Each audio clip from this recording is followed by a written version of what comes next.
Section 1. Introduction and the Redfield Bloodline. Close your eyes or leave them open. It doesn't matter much. The world outside can wait. Whatever noise lives in your chest tonight, whatever weight has followed you into this hour, you can set it down for a little while. You're here now, and here, the only thing asked of you is to listen. Tonight we're going to move slowly through one of the most intricate, heartbreaking, and quietly extraordinary fictional genealogies ever created, the bloodlines of Resident Evil. Not just the monsters, not just the viruses or the bioweapons or the shadowy corporations. We're going to talk about the families, the people who loved each other, failed each other, lost each other, and sometimes died for each other. The people who carried names into dark places and tried, not always successfully, to bring something good back out. This is a world built on grief, on ambition that curdles into obsession, on love that gets twisted by circumstance into something unrecognizable. But threaded through all of it, like something quiet and stubborn, is survival. Generation after generation of people who should not have made it, and did. People who came from loss and kept going anyway. We'll begin at the beginning, or close to it, with a last name that, if you've spent any time in this world at all, you already know. Redfield. There are certain names that accumulate weight over time. Names that become synonymous not just with a person, but with something larger. A way of moving through the world, a standard of endurance. In the world of Resident Evil, no name carries quite that particular gravity the way Redfield does. The story, as much as we know it, begins with two parents we never truly meet. We are told only the outlines: a father and a mother, a family home, a car, a road, and then a collision that ended two lives and reshaped two others. When Chris Redfield and his younger sister Claire lost their parents, Chris was somewhere in his early to mid-teens. Claire was even younger. The exact year shifts depending on which document or file you read, but the emotional mathematics of it are always the same. Too young and too sudden, and there was no time to prepare. Chris, to his credit, did not fall apart. Or if he did fall apart, privately, quietly, in the way that teenage boys are often taught to, he put himself back together quickly enough that Claire would not see the seams. He became her anchor, her guardian, her older brother in the truest sense of the phrase, which is to say that he didn't just share a house with her. He oriented his choices around her continued safety and well-being. That kind of responsibility, taken on voluntarily and so young, shapes a person in ways that aren't always easy to name. It creates a certain gravity, a seriousness, a tendency to treat the world as something that must be managed before it can be enjoyed. Chris Redfield, born in 1973, found his way into the United States Air Force. He was, by all accounts, a genuinely gifted pilot, skilled enough and disciplined enough to rise quickly, to earn commendations, to become the kind of soldier that institutions like to hold up as examples. And then he was discharged. The specifics vary by account, but the common thread is insubordination, a refusal to follow an order he believed was wrong, which tells us something important about Chris Redfield before we've even gotten to any of the events he's famous for. He was never a man who could be made to do something he believed was fundamentally unjust, even at personal cost. That particular stubbornness would define his entire life. After the Air Force, he found his way to STARS, the Special Tactics and Rescue Service, operating out of Raccoon City, a Midwestern American city that existed, for a while, as a kind of testing ground for the ambitions of a pharmaceutical company called Umbrella. STARS was divided into two teams, Alpha and Bravo. Chris was assigned to Alpha. His captain was Albert Wesker, a man with blonde hair and a cold precision that Chris found admirable, if slightly unsettling. There was something in Wesker that Chris could never quite read. Something that stayed just behind the eyes, calibrating. He would learn what that something was, later, in the worst possible way. But let's stay with the summer of 1998 for a moment, because that summer is the beginning of everything. Bravo team went into the Arklay Mountains to investigate a string of murders and disappeared. Alpha team went in after them. Their helicopter, piloted by Brad Vickers, was shot down, and the surviving members of Alpha team, Chris, his partner Jill Valentine, and a few others, took shelter in the only structure they could find, a mansion. The Spencer Mansion, as it turned out. A place built on secrets and lined with them. a place where the basement went much deeper than any basement should. What Chris found in that mansion was the work of William Birkin, of Albert Wesker, of Oswell Spencer himself. The experiments, the mutations, the biological weapons that Umbrella had been developing for years behind closed doors. He found colleagues who had been turned into things they would never have chosen to become. He found a laboratory that hummed with the particular quiet of places where terrible things have been done over a long time, and nobody outside has ever known. And he found the truth about Albert Wesker. His captain, his mentor in some ways, had been working for Umbrella all along. Wesker's assignment in STARS had never been about protecting Raccoon City. It had been about studying the unit's members as potential test subjects, recording their combat data, measuring their responses to the horrors in the mansion for Umbrella's research files. Every mission Chris had been on, every commendation, every morning briefing, all of it had been conducted under the watch of a man who viewed him as a variable in an ongoing experiment. Chris, Jill, and 2 other survivors escaped. They blew up the mansion. They reported what they'd found to their superiors. And then the real blow came. Nobody believed them. Worse than that, Umbrella had enough reach, enough quiet influence in the right places, to ensure that it was Chris and his colleagues who were framed. The survivors of Alpha Team found themselves accused of misconduct, of fabricating stories, of being, in the kindest interpretation, unstable. Chris Redfield, who had spent his entire adult life trying to do the right thing, was stripped of his credibility and told to stop talking. He didn't stop talking. He went to Europe instead. He dug into Umbrella's operations from the outside, gathering evidence, building a case, living on the margins of legitimacy because the legitimate structures had been compromised. He was alone in this for a while.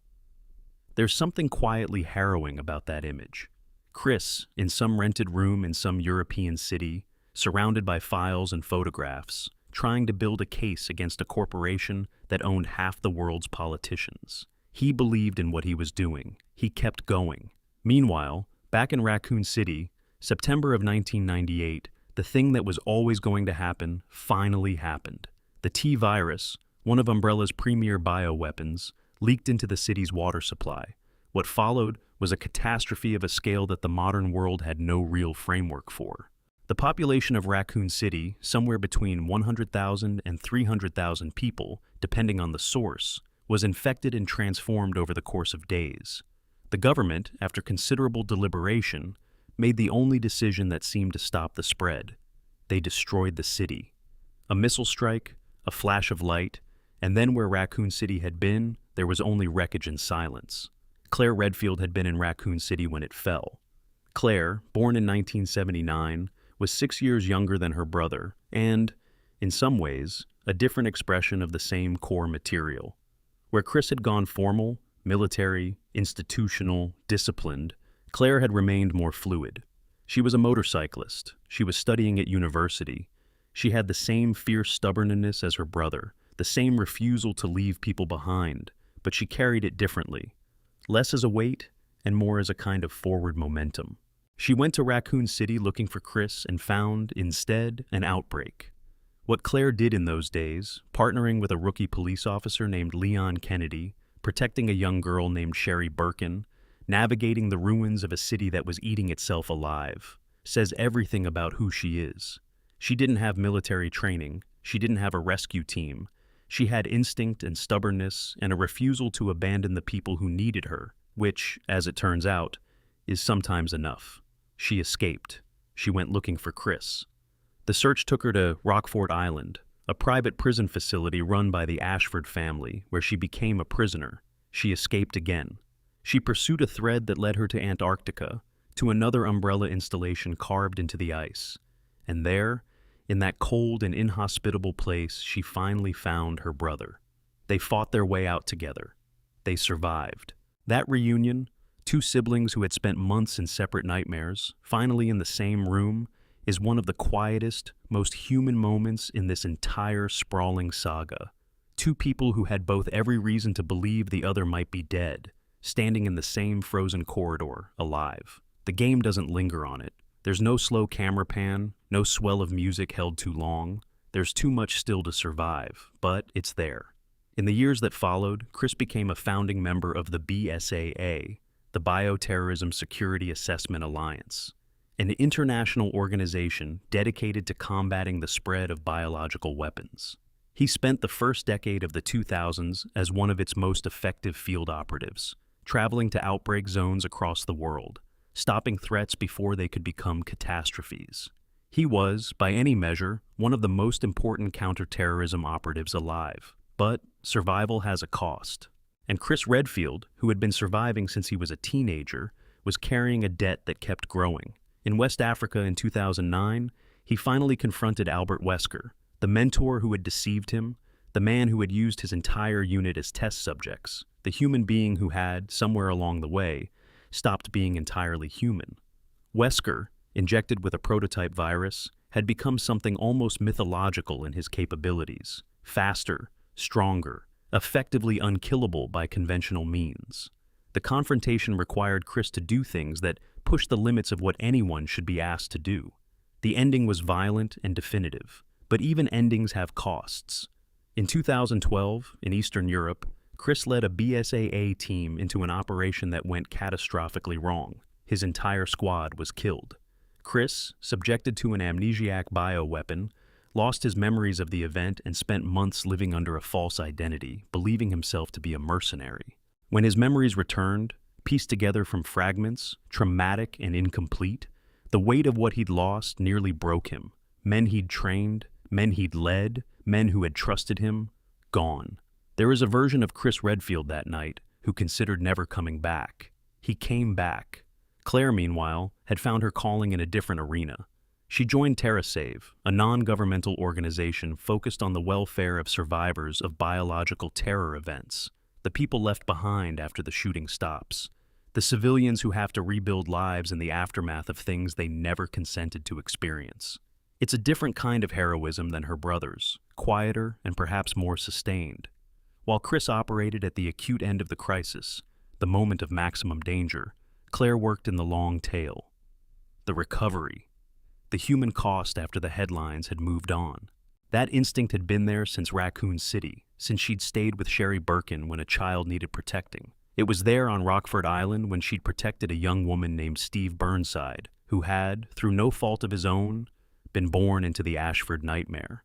Claire Redfield has, throughout her entire story, been drawn specifically to the people who are youngest and most vulnerable in these situations. The ones who didn't choose this, who inherited it through proximity or birth, who deserve more than anyone to be gotten out safely. The Redfield bloodline is not a bloodline of origin, not really. There are no ancient houses here, no dynastic wealth. It's a bloodline defined by what was chosen rather than what was inherited, by the decision, made again and again in impossible circumstances, to stay in the house that was trying to kill you, to stay in the city that was falling, to stay in the organization even when the organization had failed you, to stay with the people who needed you even when everything logical said to go. Chris and Claire Redfield share no supernatural gifts, no viral enhancements, no ancient bloodline that carries power. What they share is something more ordinary and, perhaps because of that, more remarkable. They are both people who, when presented with a door marked leave, have again and again chosen not to go through it.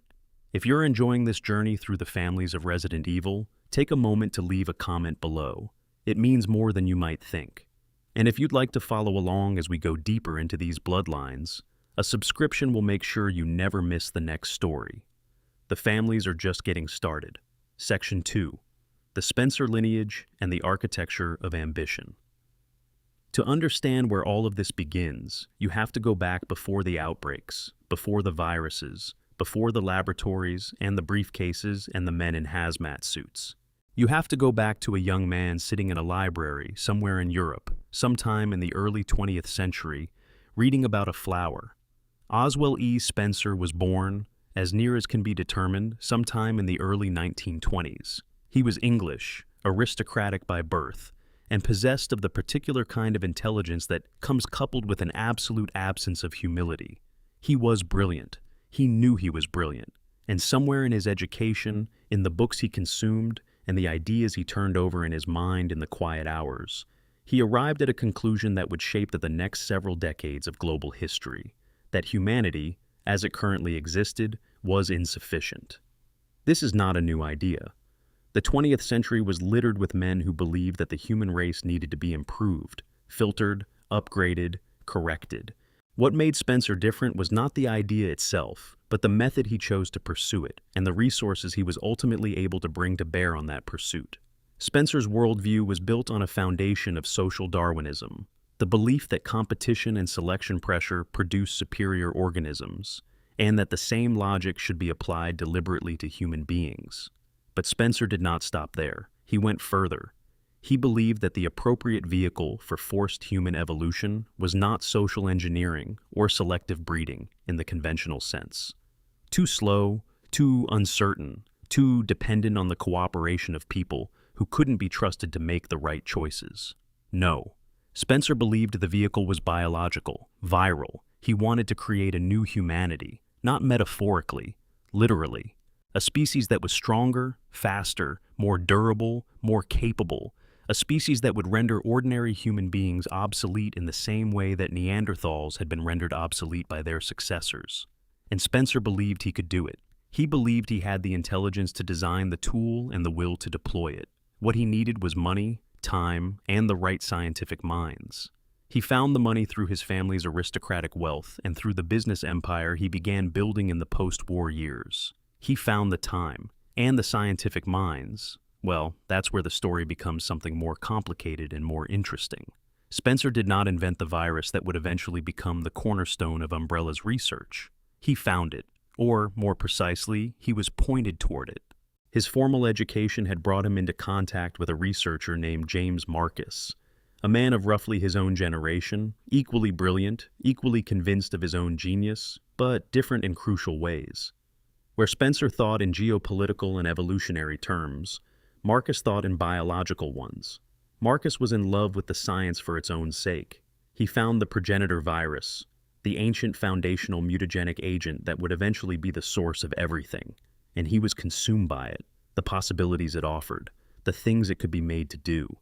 Spencer saw in Marcus not just a colleague, but a tool. He cultivated the relationship carefully. He brought in a third partner, Edward Ashford, an aristocrat with biological expertise and family resources. And together, the three men founded what would become the most powerful and dangerous pharmaceutical corporation in history, Umbrella. On paper, Umbrella Pharmaceuticals was exactly what it claimed to be, a legitimate medical company producing valuable drugs and healthcare products. In practice, it was a shell, a container for the real work. The public face of Umbrella generated revenue, maintained respectability, built the relationships with governments and regulatory bodies that shielded the inner operation from scrutiny. The inner operation, the research division, the underground laboratories, the endless testing and modification of viral agents, was the actual point. But even before Umbrella was formally incorporated, before the first laboratory was built, Spencer had done something that reveals his nature more clearly than any corporate filing or mission statement. He sent an expedition to Africa, specifically to the Ndipaya tribe's ancestral territory in what is now West Africa. The Ndipaya had cultivated for generations a flower, a particular species that bloomed under very specific conditions, in very specific geography, and that had, in concentrated form, a remarkable effect on the human body. For the Ndipaya, exposure to this flower served as a rite of passage. Those who survived the exposure were considered chosen, strengthened by it, changed by it, elevated. Those who did not survive were simply not meant to. The tribe had built an entire spiritual framework around this natural selection process. Spencer was not interested in the spiritual framework. He was interested in the flower. He was interested in what the flower did biologically, what its active compounds were, and whether they could be isolated, synthesized, and weaponized. The Ndipaya did not give this willingly. Spencer took it anyway.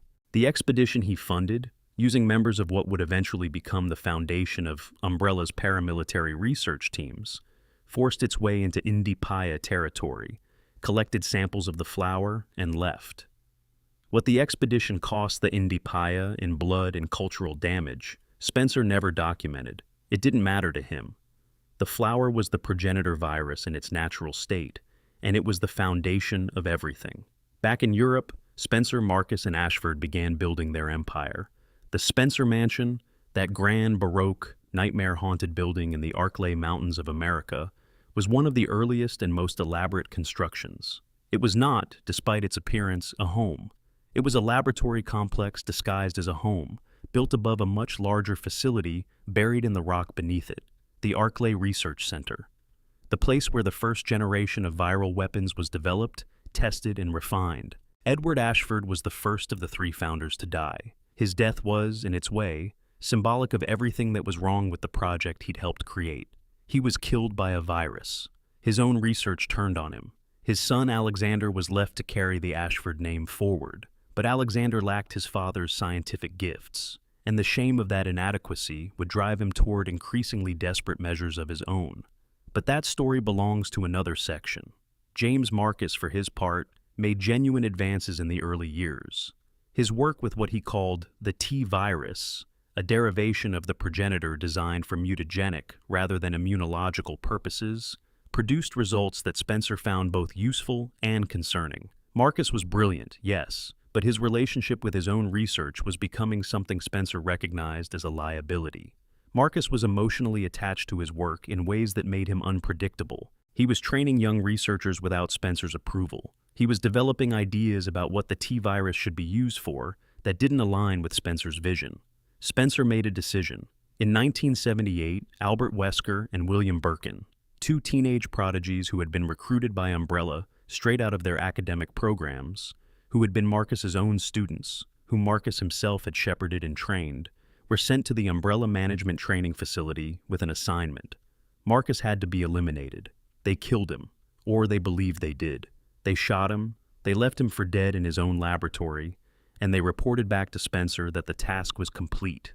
Spencer had Marcus's research transferred, had the facility shut down, and moved on. What he did not know, what none of them knew, was that Marcus did not entirely die. The organisms he had spent decades studying and modifying, his beloved leeches and their viral cargo, had too much of him in them to simply let him go. The story of what happened to James Marcus after 1978 belongs to a later age, but Spencer's decision to have him killed, and his choice to use his own protégés as the instruments of that murder, tells us everything about how Spencer viewed relationships. Every person, regardless of their value to him, was ultimately expendable when they became inconvenient. In the years that followed, Spencer became less of a corporate leader and more of a reclusive figure. He handed the day-to-day operations of Umbrella to subordinates. He retreated into his estates. He grew old in the way that powerful men sometimes do, surrounded by every comfort, but increasingly alone, increasingly aware that his grand vision of human evolution was not proceeding as he had imagined. The problem was the progenitor virus itself. Not every human body responded to it the way Spencer had theorized. Most people who were exposed simply died. The few who survived were changed, sometimes dramatically, sometimes usefully, but the changes were not reliably in the direction Spencer had wanted. The virus did not produce gods. It produced something more chaotic, more varied, harder to control. And the few individuals who not only survived the progenitor, but were genuinely enhanced by it in ways that Spencer could call evolutionary progress, those people were rare, extraordinarily rare. Spencer commissioned a project. He called it Project W. The W stood for Wesker. The concept was elegant in its cruelty. Spencer would identify children, specifically orphaned children or children from families that could be managed, with genetic profiles he believed made them good candidates for progenitor compatibility. He would give them all the same last name. He would provide them with excellent educations, rigorous training, everything they needed to develop to their full potential. And then, when the time came, he would expose them to the virus. Most of them would die. Spencer had calculated this. He accepted it. The ones who survived would be the beginning of his new humanity. Albert Wesker, the man we know, the man who was Chris Redfield's captain, the man with the cold precision and the hidden agenda, was one of these children. He was not the only one. There were, over the decades of Project W's operation, 13 children given the Wesker name, 13 lives cultivated specifically for the purpose of being tested to destruction. By the time of 2009, Most of them were dead. Spencer was living in a castle in Europe, deteriorating, tended by a small staff, waiting. He had summoned Albert Wesker there, planning, in his final grandiosity, to reveal the truth of Project W to the man who had unknowingly been its greatest success. To tell Wesker that he was not a person, but a product, that his entire life had been a preparation for an experiment, that even his extraordinary abilities, the viral enhancements, the speed, the regeneration, everything Wesker had come to regard as his own exceptional nature, had been Spencer's design. The conversation did not go as Spencer planned. Wesker had come to the castle already knowing that his time with Spencer had reached an end. He had not come to receive a revelation. He had come to take what remained.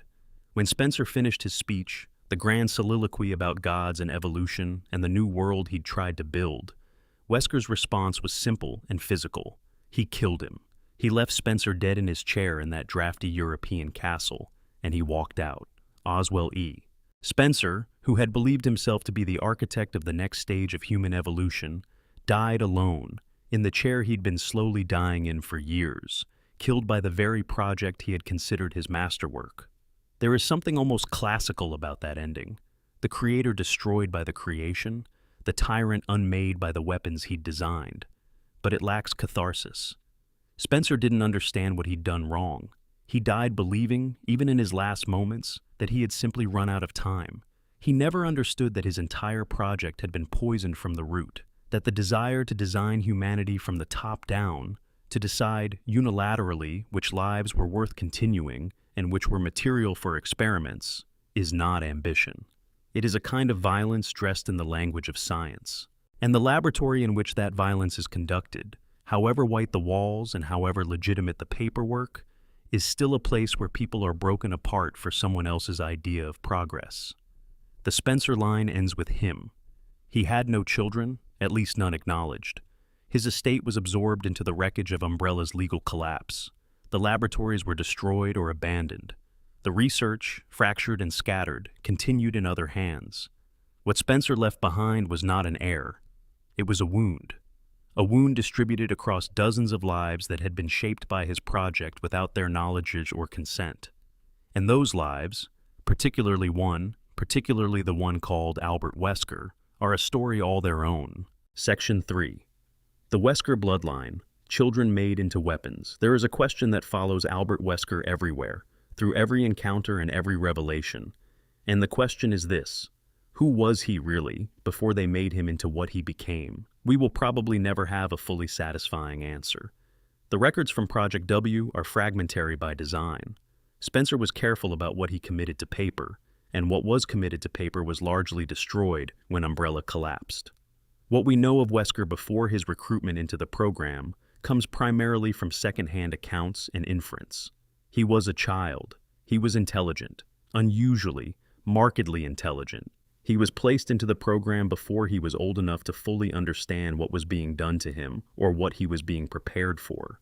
This matters, not as a defense, not as an excuse for what he eventually became, but as context.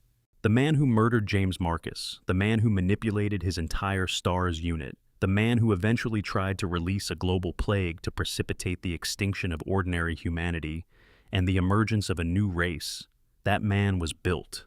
Not by nature alone, but by Spencer's intervention, Spencer's program, Spencer's careful cultivation of a boy who had no parents to tell him that what was being done to him was wrong. Albert Wesker's known early life places him at Umbrella's management training facility in his mid-teens, studying alongside William Birkin. The two of them were, by all accounts, extraordinary. They consumed the curriculum faster than it could be provided. They competed with each other in the relentless, slightly obsessive way that very young, very gifted people sometimes compete, each one defining themselves partly in relation to the other, measuring their own progress against the other's advancement. Birkin was the more single-minded scientist, tunneled into his research with the intensity of a man for whom the work is the entire meaning of existence. Wesker was broader. He was interested in the science but also in strategy, in people, in the mechanisms of power. He watched how things worked and thought about how they could be made to work differently. Their mentor, James Marcus, recognized this and used it. He gave them difficult problems. He pushed them. He trained them with genuine rigor. And there is, in some readings of the history, a suggestion that Marcus felt something like genuine affection for his two best students. That they were, in whatever limited way a man like Marcus could form attachments, important to him. And then Spencer had him killed, and Wesker and Birkin were the instruments. What does that do to a person? What does it do to a teenager to be handed an assignment by the most powerful figure in your life, the man who controls your future, the man who has made you everything you are, to be handed that assignment and to understand that the assignment is to kill the person who taught you everything you know, and to do it, to pull the trigger? There is no record of how Wesker felt about the Marcus assassination. No diary entry, no overheard remark, no moment of documented hesitation. From the outside, it appears to have been carried out with the clinical efficiency that would define Wesker's entire career. But we are making a mistake if we assume that efficiency means absence of impact. People compartmentalize. They have to. Some things can only be survived by being put somewhere internal and locked behind a door. In the years following Marcus's death, Wesker and Birkin were Umbrella's premier research team. They were given the Arclay laboratory, the Spencer Mansion complex, and resources that most researchers could only dream of. They produced results. The T-virus moved forward under their guidance. New applications were discovered. New delivery methods developed. Wesker, in particular, became expert at the organizational side of things, managing research teams, maintaining cover stories, navigating Umbrella's internal politics. He was, in the language of corporate institutions, a high-potential employee, the kind that gets promoted steadily until they're running things. Except that Wesker was running his own agenda alongside the official one. He had begun working with a shadow organization, one of the several groups that had quietly positioned themselves to profit from Umbrella's eventual collapse. He was feeding them information. He was positioning himself. He was, in other words, doing exactly what Spencer had trained him to do, thinking long-term, playing multiple angles, treating every relationship as a potential asset to be managed. The events of 1998 in the Spencer Mansion were not chaos from Wesker's perspective. They were a controlled experiment that he had designed. The STARS members were not colleagues being protected from danger. They were data points being run through a gauntlet, their combat responses and physiological stress reactions being fed back to his sponsors. He had already arranged for his own transformation, a prototype virus developed in secret that would kill him temporarily and then bring him back changed, faster, stronger, something beyond the ordinary parameters of the human body. He let himself be killed. He let the Tyrant, Umbrella's most advanced combat bioorganic weapon, run him through. He lay dead long enough for the survivors to stop thinking about him, and then he got up. The virus, later classified under the broader Wesker strain designation, gave him capabilities that placed him in a category by himself. His reflexes operated at speeds that human visual processing could barely track. His physical strength was multiplied many times over. His body repaired damage at rates that should have been medically impossible. He experienced minimal pain. He did not age perceptibly. He was, in the functional sense, superhuman. He also needed to manage his body's response to the virus constantly. Too much physical exertion, insufficient access to the stabilizing agents he required, and the virus would overwhelm even his enhanced system. He was not invulnerable. He was just very, very difficult to kill by conventional means. In the years between 1998 and 2009, Wesker accumulated. He gathered intelligence. He collected viral samples. He positioned himself within the global bioterrorism landscape as both a supplier and a threat. He worked with and against multiple organizations, always maintaining the sense that his ultimate goal was his alone, that whatever he was doing for whichever group was simply a step toward his own vision. He believed in a kind of radical accelerationism. The majority of humanity had to be destroyed so that the small percentage who survived and were transformed by the virus would become the seed of something genuinely new. He believed he was doing the world a favor. He believed he was Spencer's vision perfected. Spencer had wanted to guide evolution. Wesker simply wanted to force it. The Africa confrontation of 2009 brought him into contact with Chris Redfield one final time. Chris and his partner Sheva Alomar pursued Wesker through the Kajuju region, through Umbrella-adjacent laboratories, into a volcano. The final confrontation required them to destroy the viral compound regulating Wesker's virus, push him into the volcanic chamber, and then, even that not being sufficient, hit him with rocket fire at point-blank range while he regenerated in the lava. It was an ending appropriately proportioned to the scale of the threat. And yet even endings leave echoes. Because Wesker had a son, Jake Muller was born in 1992 in the small Eastern European nation of Edonia to a woman who had had a relationship with Albert Wesker without ever knowing who he really was. Jake grew up knowing only that his father had abandoned them, that there was a man somewhere responsible for his mother's difficult life and his own uncertain childhood, a man who had provided nothing, who had been absent in the way that can hollow out a child's sense of self-worth if you let it. Jake did not let it, exactly. He turned the absence into armor. He became competent, then exceptional, then mercenary, selling his skills to whoever paid without asking too many questions about the cause. He was aggressive and sardonic in the particular way of people who have learned that being liked is less reliable than being capable. He was funny, occasionally. He was suspicious of sentiment. He had the Wesker jaw and the Wesker precision and the Wesker intelligence, and he had none of the father's self-mythologizing grandiosity, partly because the grandiosity comes from power, and Jake had had to earn his competence from nothing, without anyone engineering conditions for his success.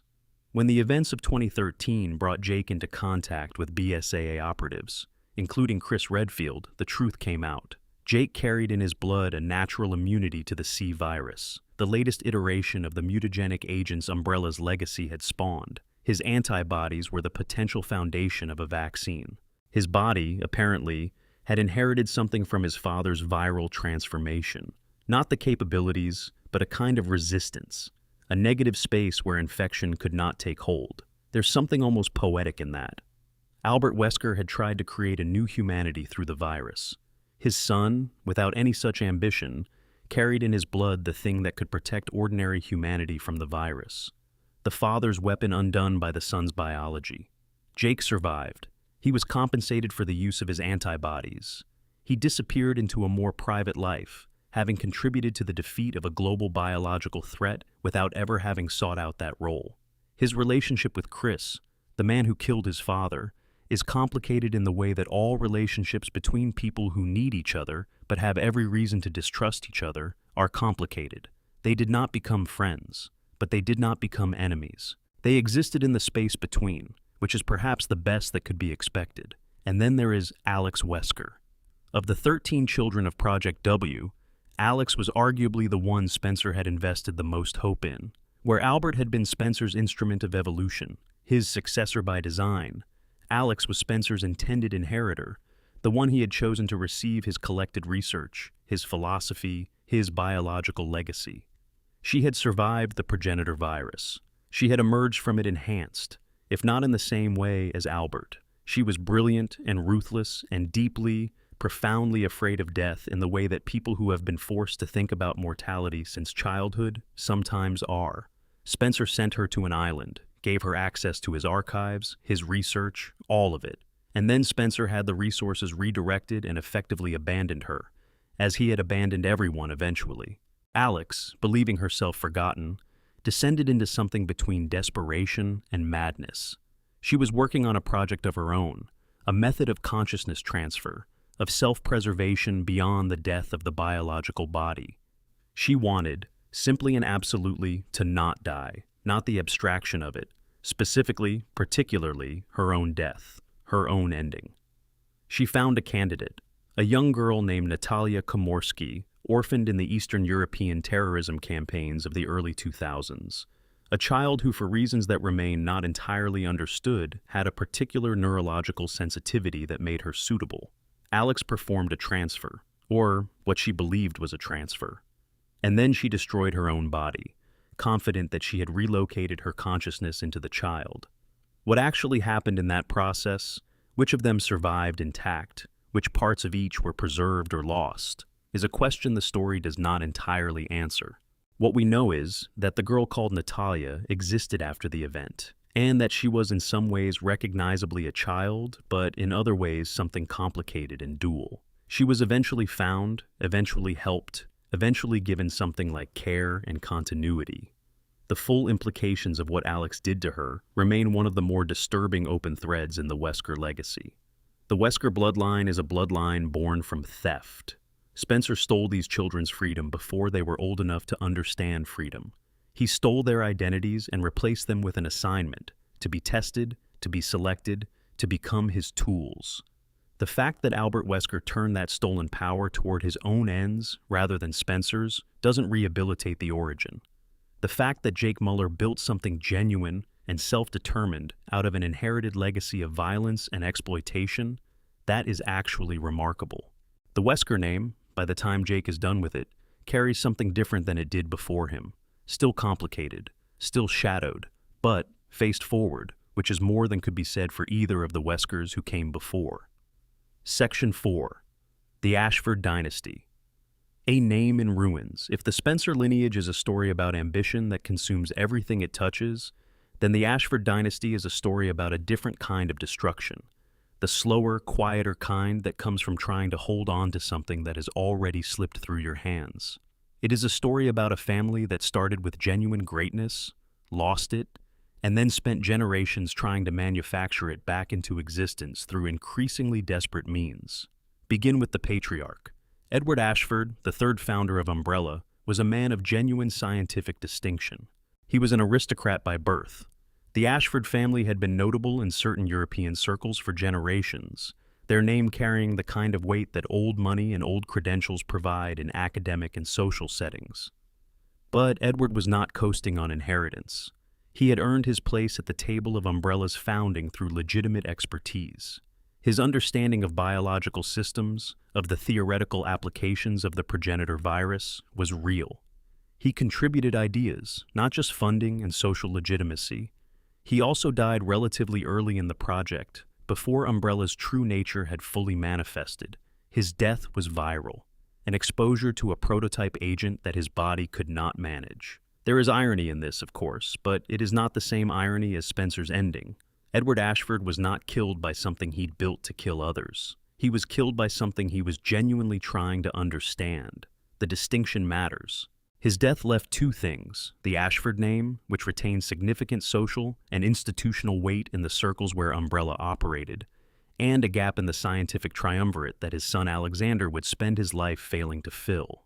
Alexander Ashford was not stupid. Let that be said plainly, because the history is unkind to him and he is often reduced to his failure. He was educated, he was competent, and he understood enough of his father's work to continue it in broad strokes. What he was not, and what became increasingly clear as the years passed, was exceptional. He did not have Edward's instinct for biological systems. He could not follow the conceptual leaps that Edward's notes implied. He worked in his father's laboratory, at his father's desk, with his father's archives around him, and he could see the shape of the genius without being able to fully inhabit it. This is one of the particular torments that comes from being the heir of someone truly gifted. Not the loss of the person, but the daily confrontation with the gap between who you are and who you were supposed to be. Every day Alexander went to work. He was in dialogue with his father's superiority and his own relative limitation. That would wear on anyone. That would, over time, start to look for exits. The exit Alexander chose was genetic engineering of a specific and troubling kind. He found among the Ashford family archives evidence of a woman named Veronica, an ancestor from the 1700s, a woman who had apparently been the true genius of the Ashford line, the one whose intellectual gifts had established the family's original distinction before time and inheritance had diluted them down to something ordinary. Alexander became convinced that Veronica's genetic material, if it could be isolated and reintroduced, would restore the Ashford line to its original heights. He cloned her. 2 embryos. He chose 2, intending to combine the genetic material in ways he hoped would maximize the expression of those ancient gifts. And he gave the 2 resulting children the most important names in his family's history: Alfred, named for the Ashford legacy, and Alexia, named for the woman whose genetic material had made the project possible. Alexia Ashford was, by any reasonable measure, one of the most extraordinary scientific minds of the late 20th century. She was solving research problems in her pre-teens that challenged the comprehension of senior researchers. She had an intuitive grasp of biological systems that operated at the level of genuine genius, not computational genius, not the kind that can be learned through work, but the kind that sees what nobody else has seen and understands it immediately. She was also aware, from a very young age, of what she was, of where she came from, of the weight of expectation that she had been, quite literally, constructed to carry. This awareness did not make her humble. It made her arrogant in the way that people who have always been the most capable person in any room they occupy can become arrogant. Not as a performance, but as a settled fact. They've stopped questioning. She was better than almost everyone around her. She knew it.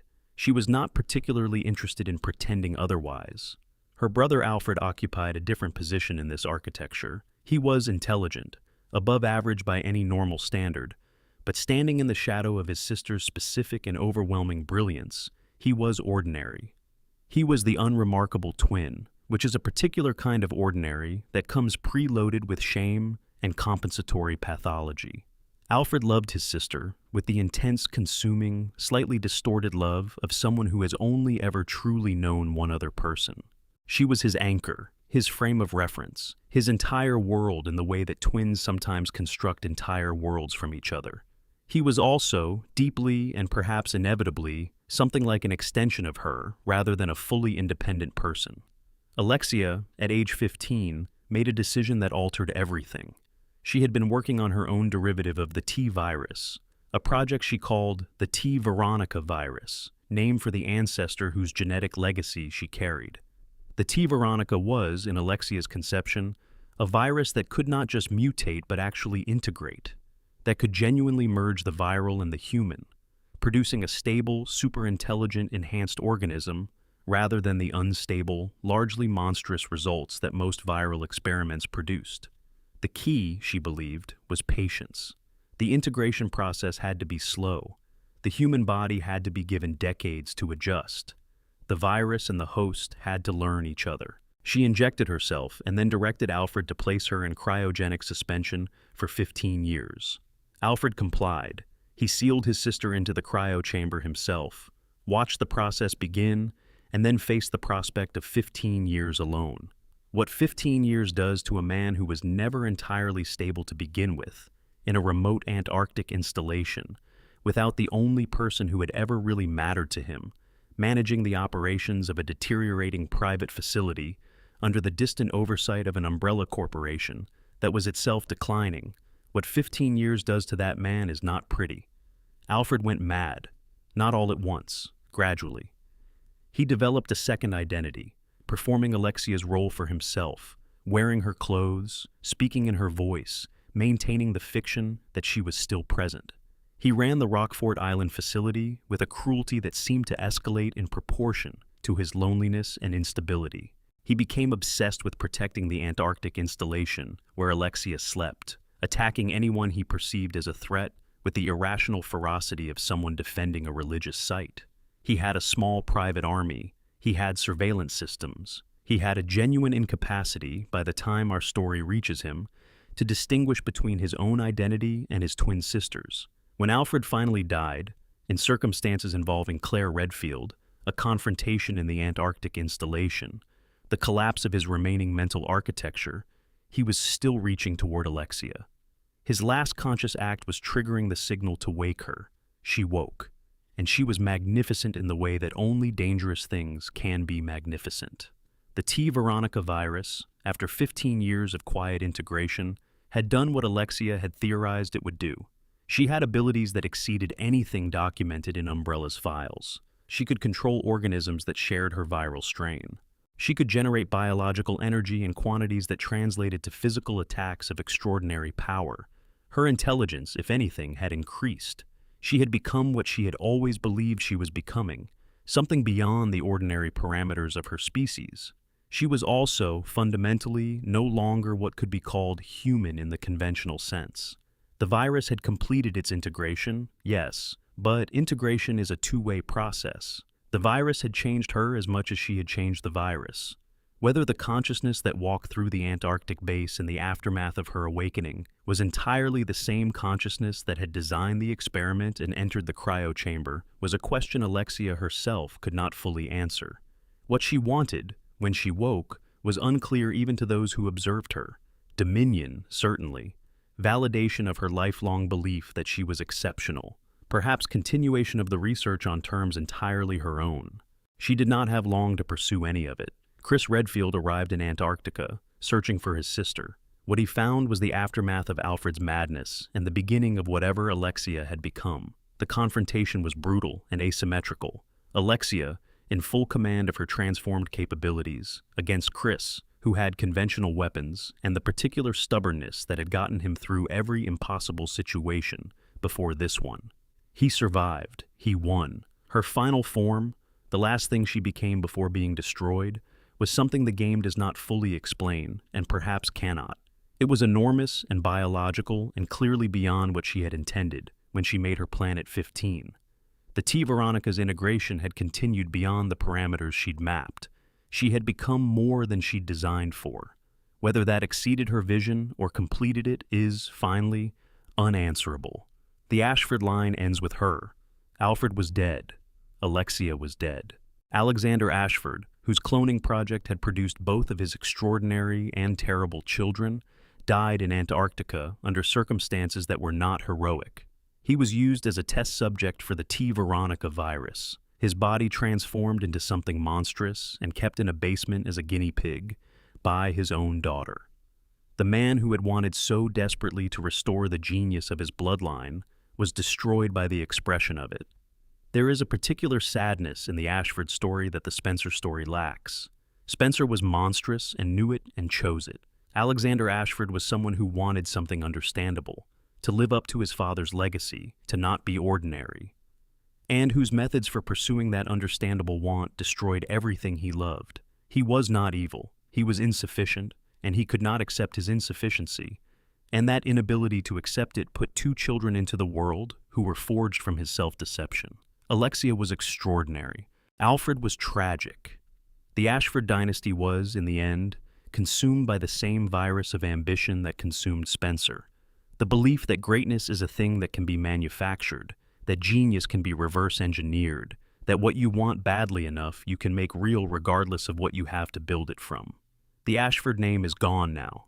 The last bearers of it died in ice and fire in Antarctica, one of them mad, one of them transformed beyond recognition. The laboratories are rubble, the cryo chamber is empty. The only record of what the Ashford dynasty was and what it became lives in declassified umbrella files and in the memories of the survivors of Rockford Island. If they choose to remember, if they can. Some things are better left in the cold. The village in the mountains. A Redfield postscript. There is one final Redfield moment that deserves its place in the accounting of this bloodline. A moment that sits in the late chapters of the village's story, quiet enough that it is easy to overlook in the rush of everything happening around it. Chris Redfield is in the ruins. The village has been destroyed. Miranda is dead. The BSAA operation is in its final phases of containment and extraction. And Chris is holding a child, Rose, the daughter of Ethan Winters, the daughter of the mold-shaped man who saved her, and he is responsible for her now in a way that was not planned and cannot be easily structured. He has a history with this. He has been the older figure, the protector, the person who takes on responsibility for survival before anyone assigns it to him, since he was a teenager. He did it for Claire. He has done it in various capacities for partners and colleagues and units throughout his career. He knows how to be the person who holds things together when things are falling apart.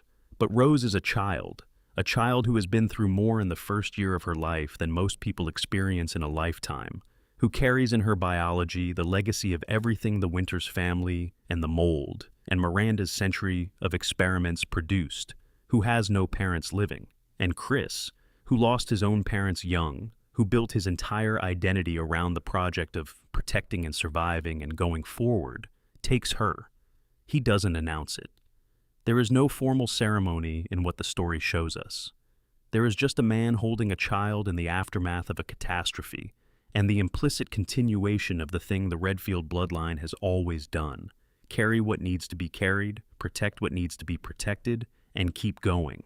Claire would be glad to know it. She would probably have something to say about the execution and the institutional context, and whether the BSAA was really the right structure for raising a child who was already a person of interest to multiple bioweapons-adjacent organizations.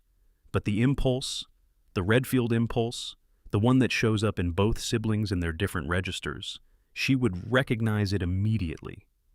Chris Redfield, in his 40s, carrying a baby through the ruins of a village that tried to end both their lives, is the Redfield bloodline in its most condensed and essential form. Not the military capability, not the institutional affiliation, not the extraordinary catalog of survived disasters, just the decision to not put the child down. Section 5.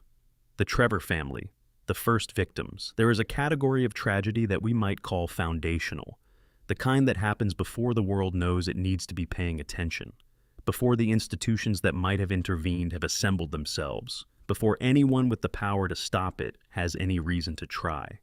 The Trevor family is that kind of tragedy. They were not the first people to suffer because of Umbrella, but they were among the first families to be consumed by it entirely, and their story illuminates something essential about the nature of what Spencer built, that it required, from the very beginning, the active and deliberate destruction of innocent lives in order to function. George Trevor was an architect. That is where his story begins, and it is important because it is so ordinary. He was a man who designed buildings, who had, apparently, a gift for the kind of elaborate, layered, puzzle-like architecture that Spencer admired. He was hired in the late 1960s to design the Spencer Mansion. The commission was extraordinary by any standard: unlimited resources, absolute creative latitude within Spencer's specifications, a project of genuine scope and ambition. For an architect, it must have seemed like the opportunity of a lifetime. Spencer's specifications were, of course, unusual: hidden rooms, concealed passages, mechanisms that could be activated from certain points to open or seal others, secret laboratories beneath the formal residence above.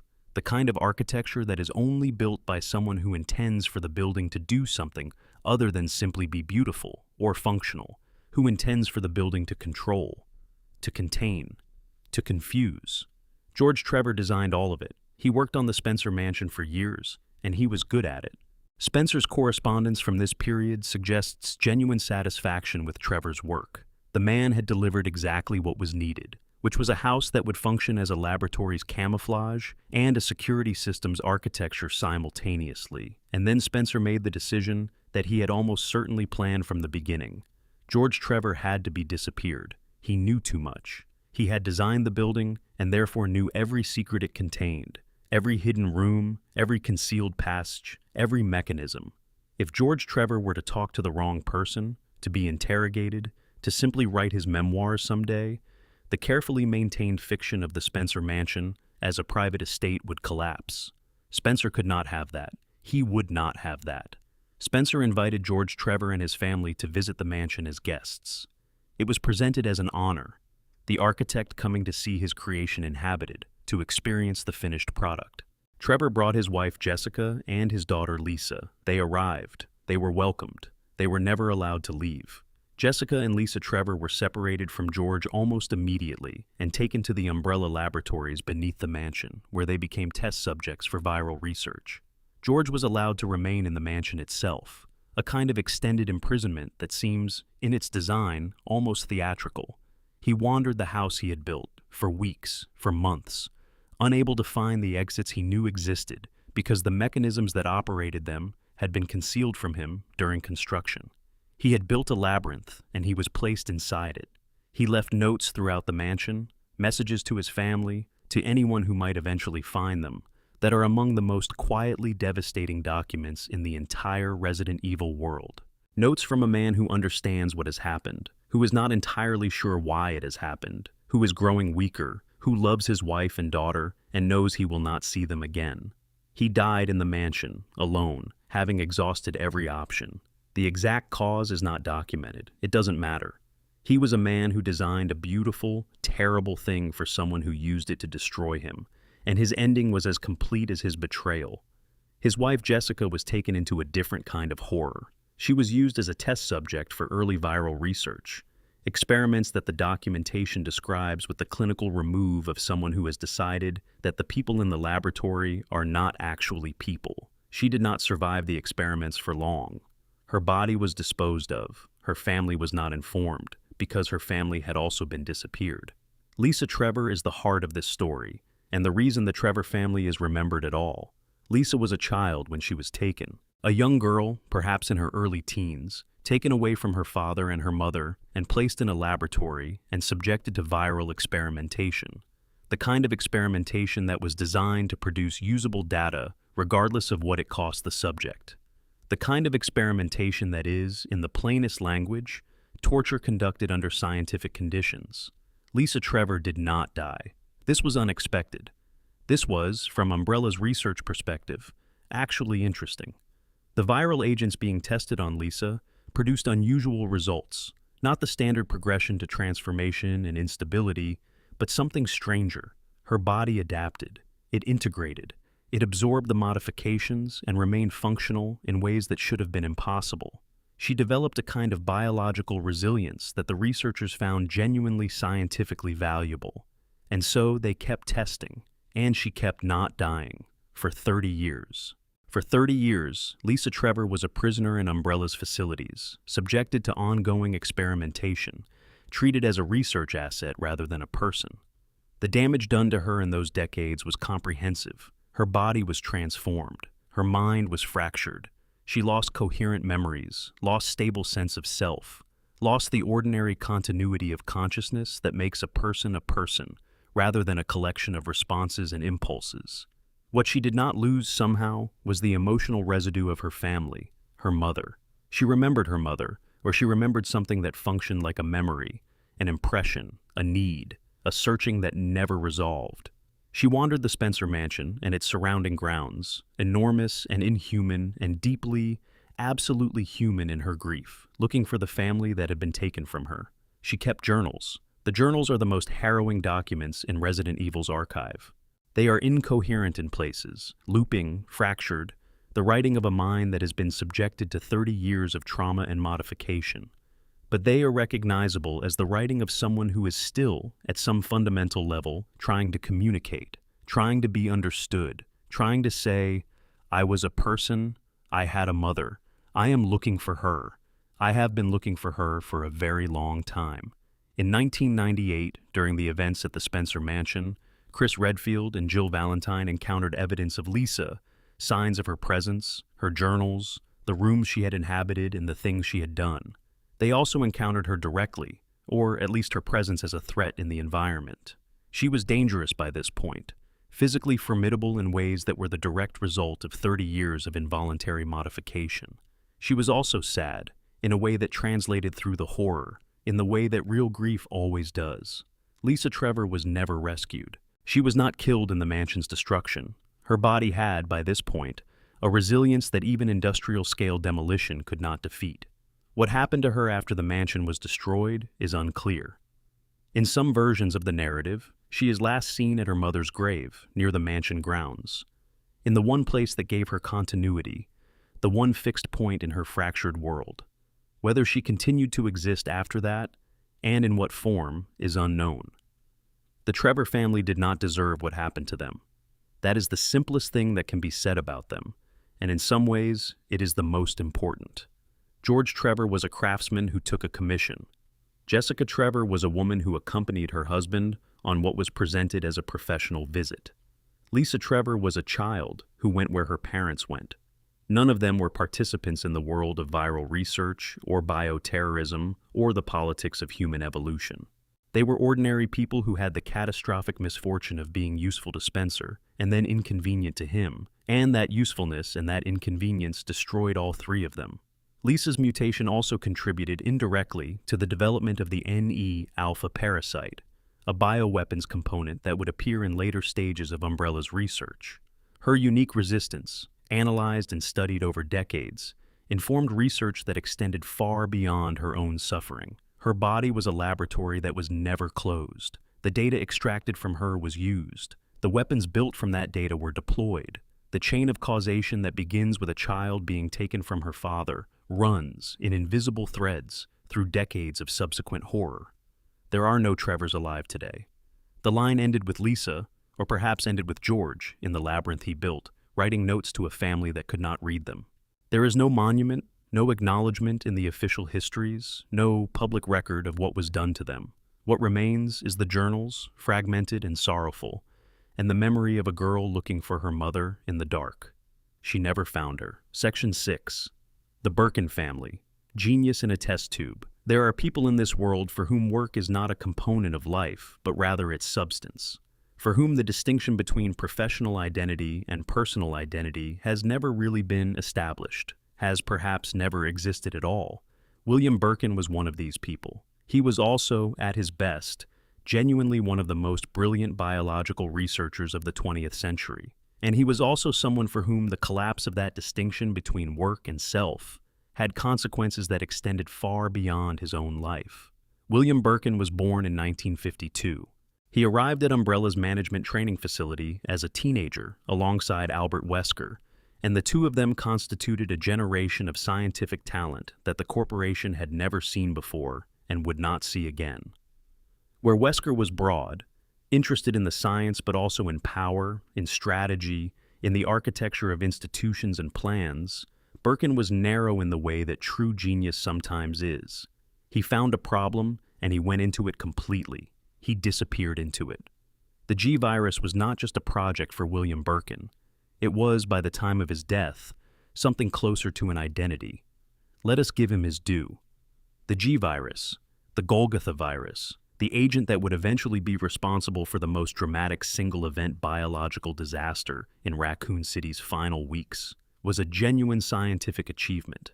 As a work of theoretical biology, as a demonstration of what a human mind could accomplish when working at the absolute edge of its capabilities with virtually unlimited resources and decades of uninterrupted focus, the G-virus represented something real. Birkin understood biological mutation at a level that exceeded his contemporaries. He could see in viral agents possibilities that others missed entirely. What the G-virus was designed to do was, in the technical language, provide a mechanism for radical biological regeneration. A creature exposed to the G-virus and surviving the initial transformation would not merely mutate, it would adapt.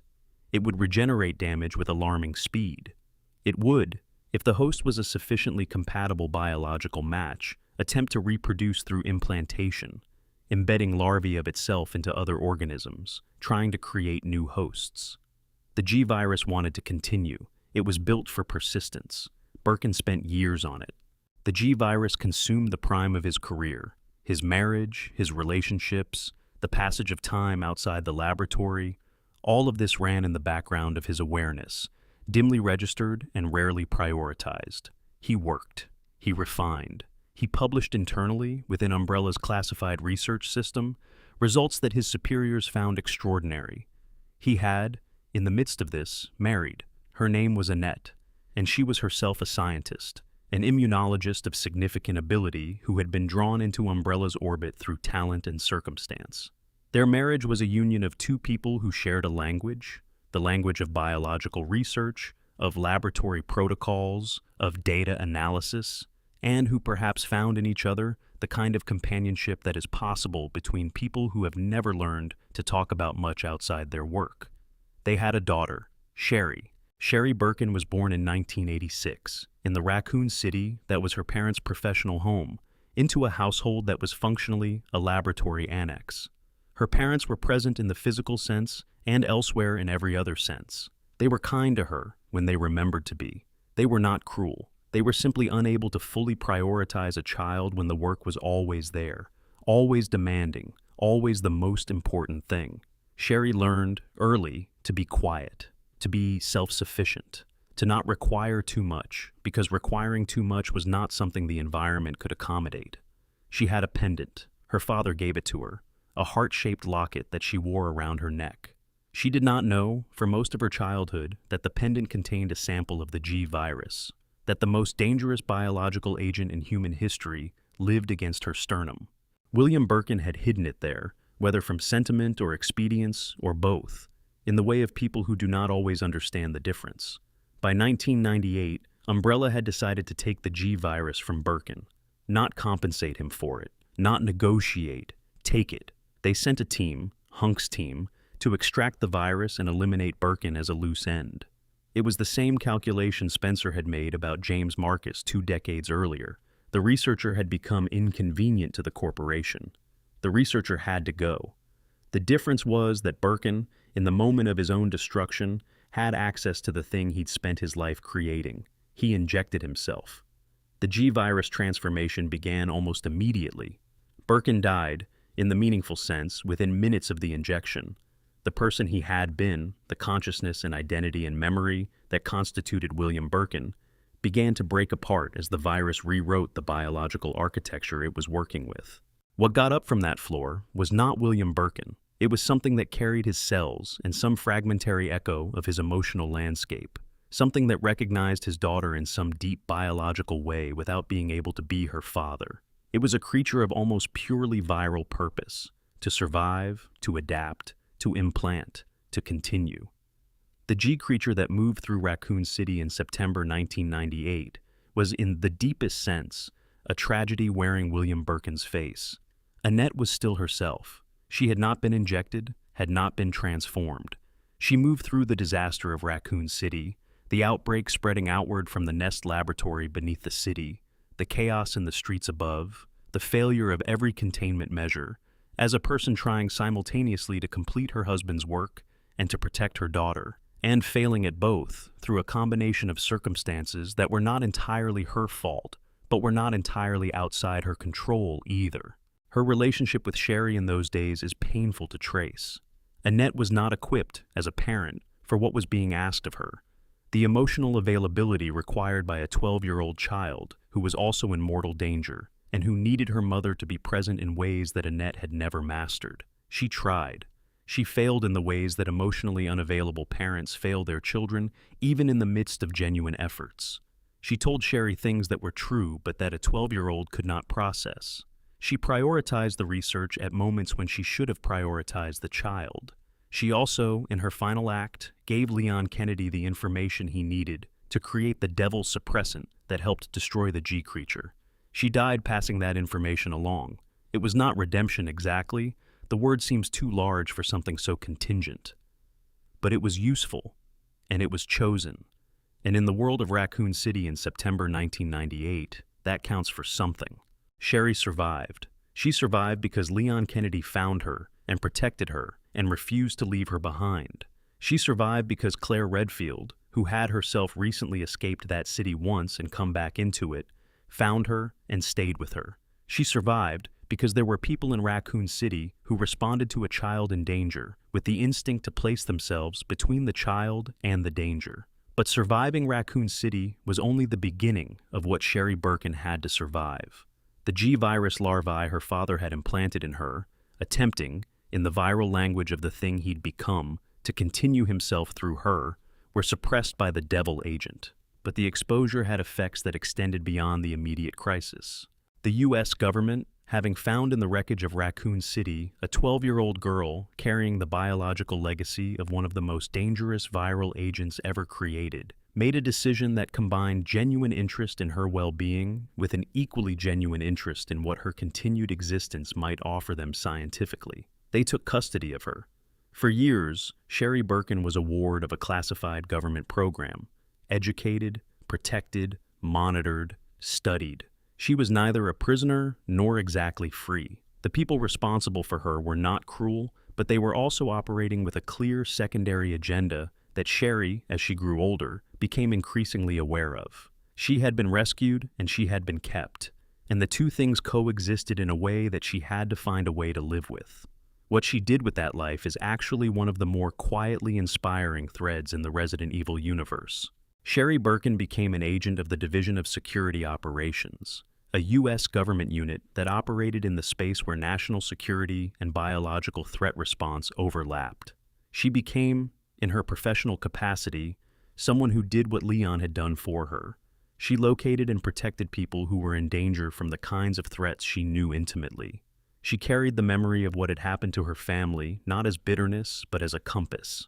By 2013, she was working a case in Eastern Europe involving a mercenary named Jake Muller, a young man who carried, in his blood, an immunity that had parallels to her own unusual biology. She protected him, in the way that Leon had protected her, through circumstances that were trying to destroy them both. The parallel was not lost on her. She had become the thing she'd needed. Sherry Birkin has her father's resilience, that biological stubbornness, that refusal of the body to succumb to what should have destroyed it.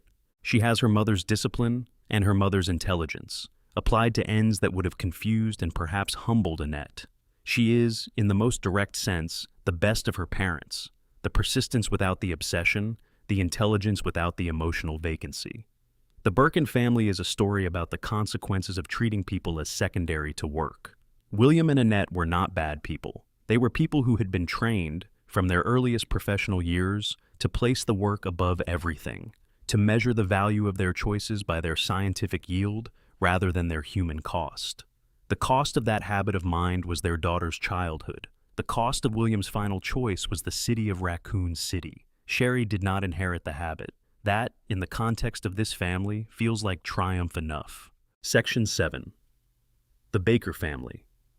What Evelyn Made of Love. There is a town in rural Louisiana, fictional in all the ways that matter, and real in all the ways that resonate, where a farmhouse sits at the end of a long drive, surrounded by swampland and Spanish moss, and the particular stillness of places that have been sealed off from the outside world for a long time.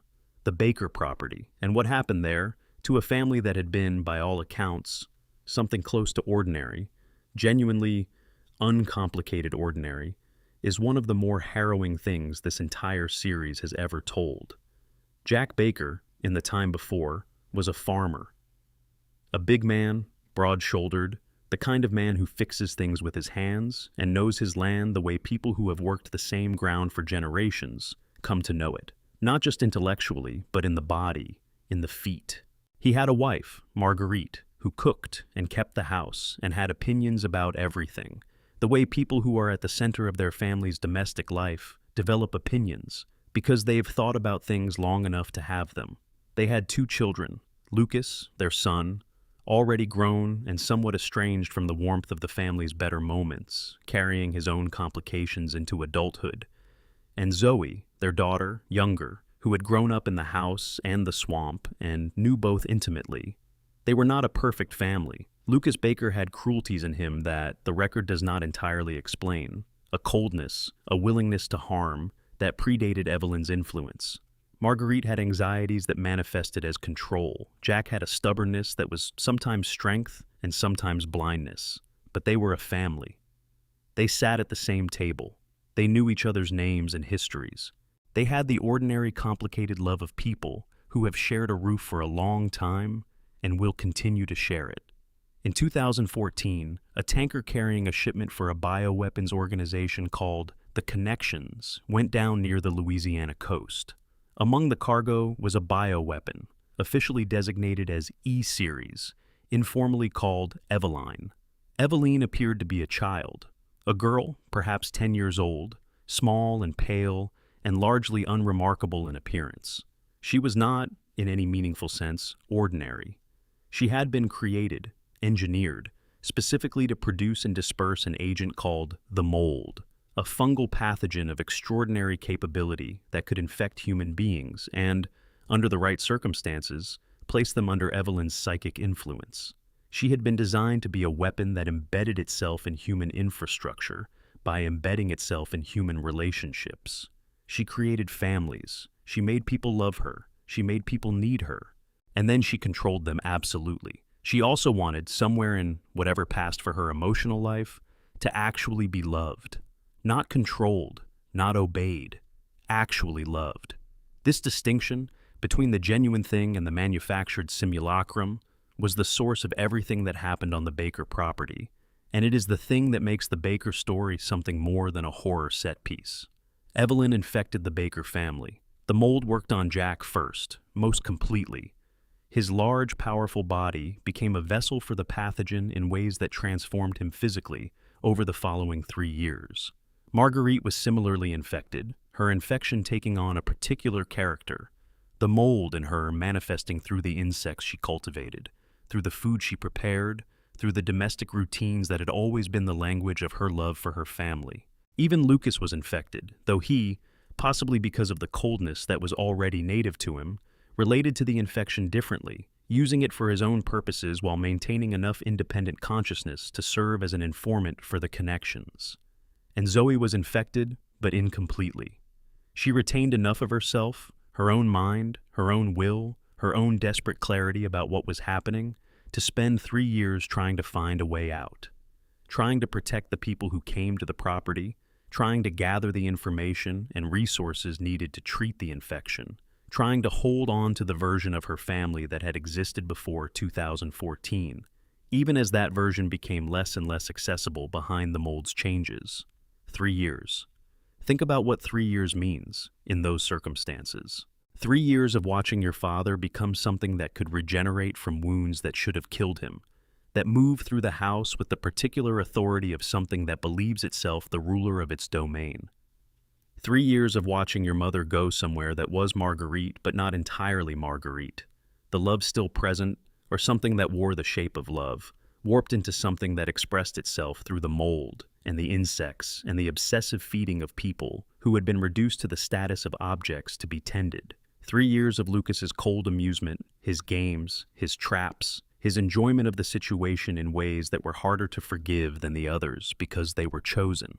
3 years of Evelyn, who looked like a child and was not one, who wanted to be loved and could not distinguish between love freely given and love manufactured by the pathogen she produced, who was, in her own way, as tragic as she was dangerous. Evelyn was not created for this.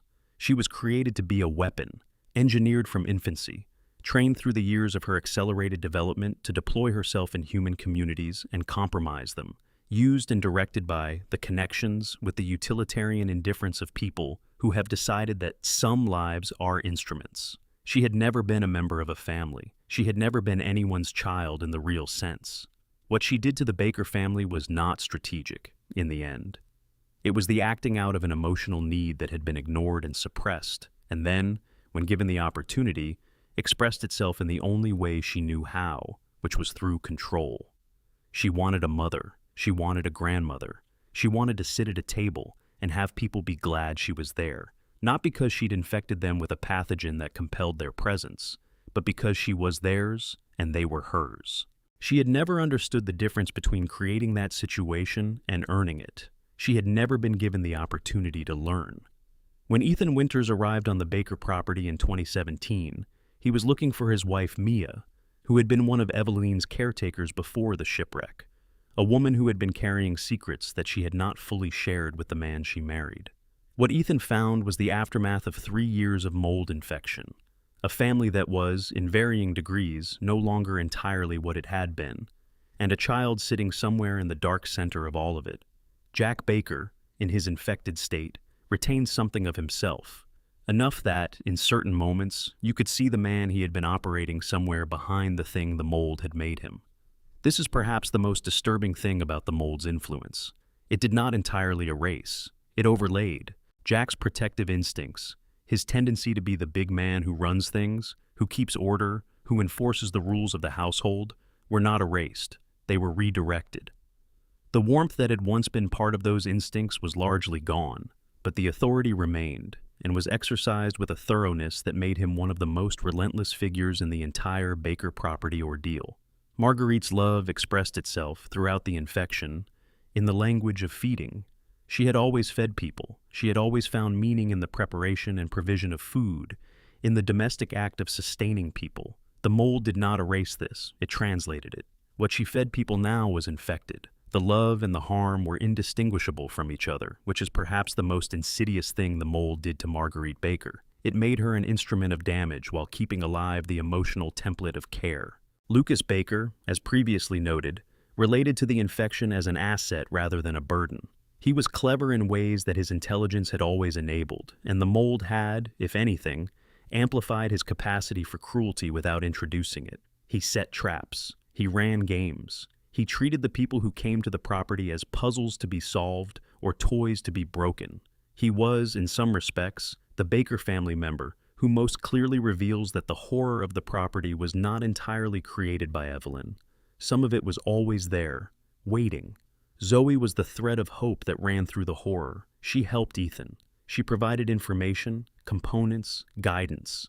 She risked herself again and again in the hope that there was a way out, for her, for Mia, for anyone who could be gotten out. Her faith in that possibility, maintained through 3 years of evidence against it, is one of the quieter acts of heroism in the Resident Evil series. She also had an uncle, Jack's brother Joe, who lived further down the bayou and had been largely untouched by Evelyn's influence simply through proximity, far enough from the property to be outside the range of her concentrated mold deployment. Joe Baker is a man so thoroughly of a particular Southern American archetype, practical, stubborn, capable, unimpressed by the supernatural, treating even the most extraordinary circumstances with the flat effect of someone who has decided that panicking would be inefficient, that his section of the story reads almost as comedy relief if it weren't also a story about a man fighting desperately to save his family. He saved Zoe. He deserves to be noted. Evelyn's end was not clean. The bioweapon she had been could not survive indefinitely.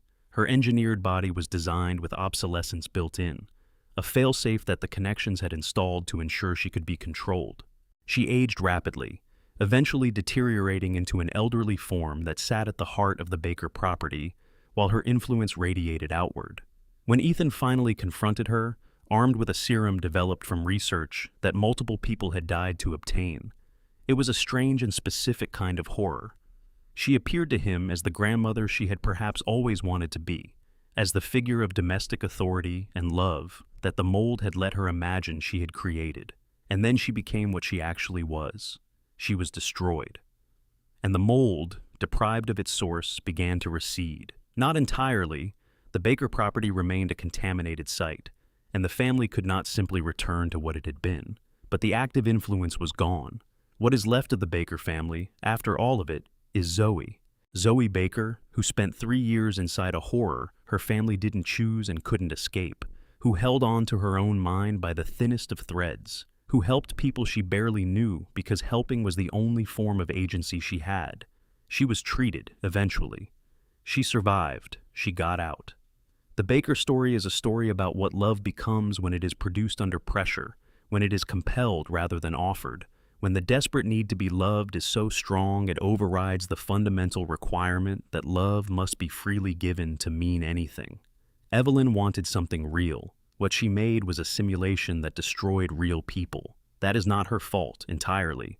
She was made to make simulations, made to deploy herself in human communities and compromise them. But it is her tragedy, and it is the Baker family's tragedy, and they are not separate.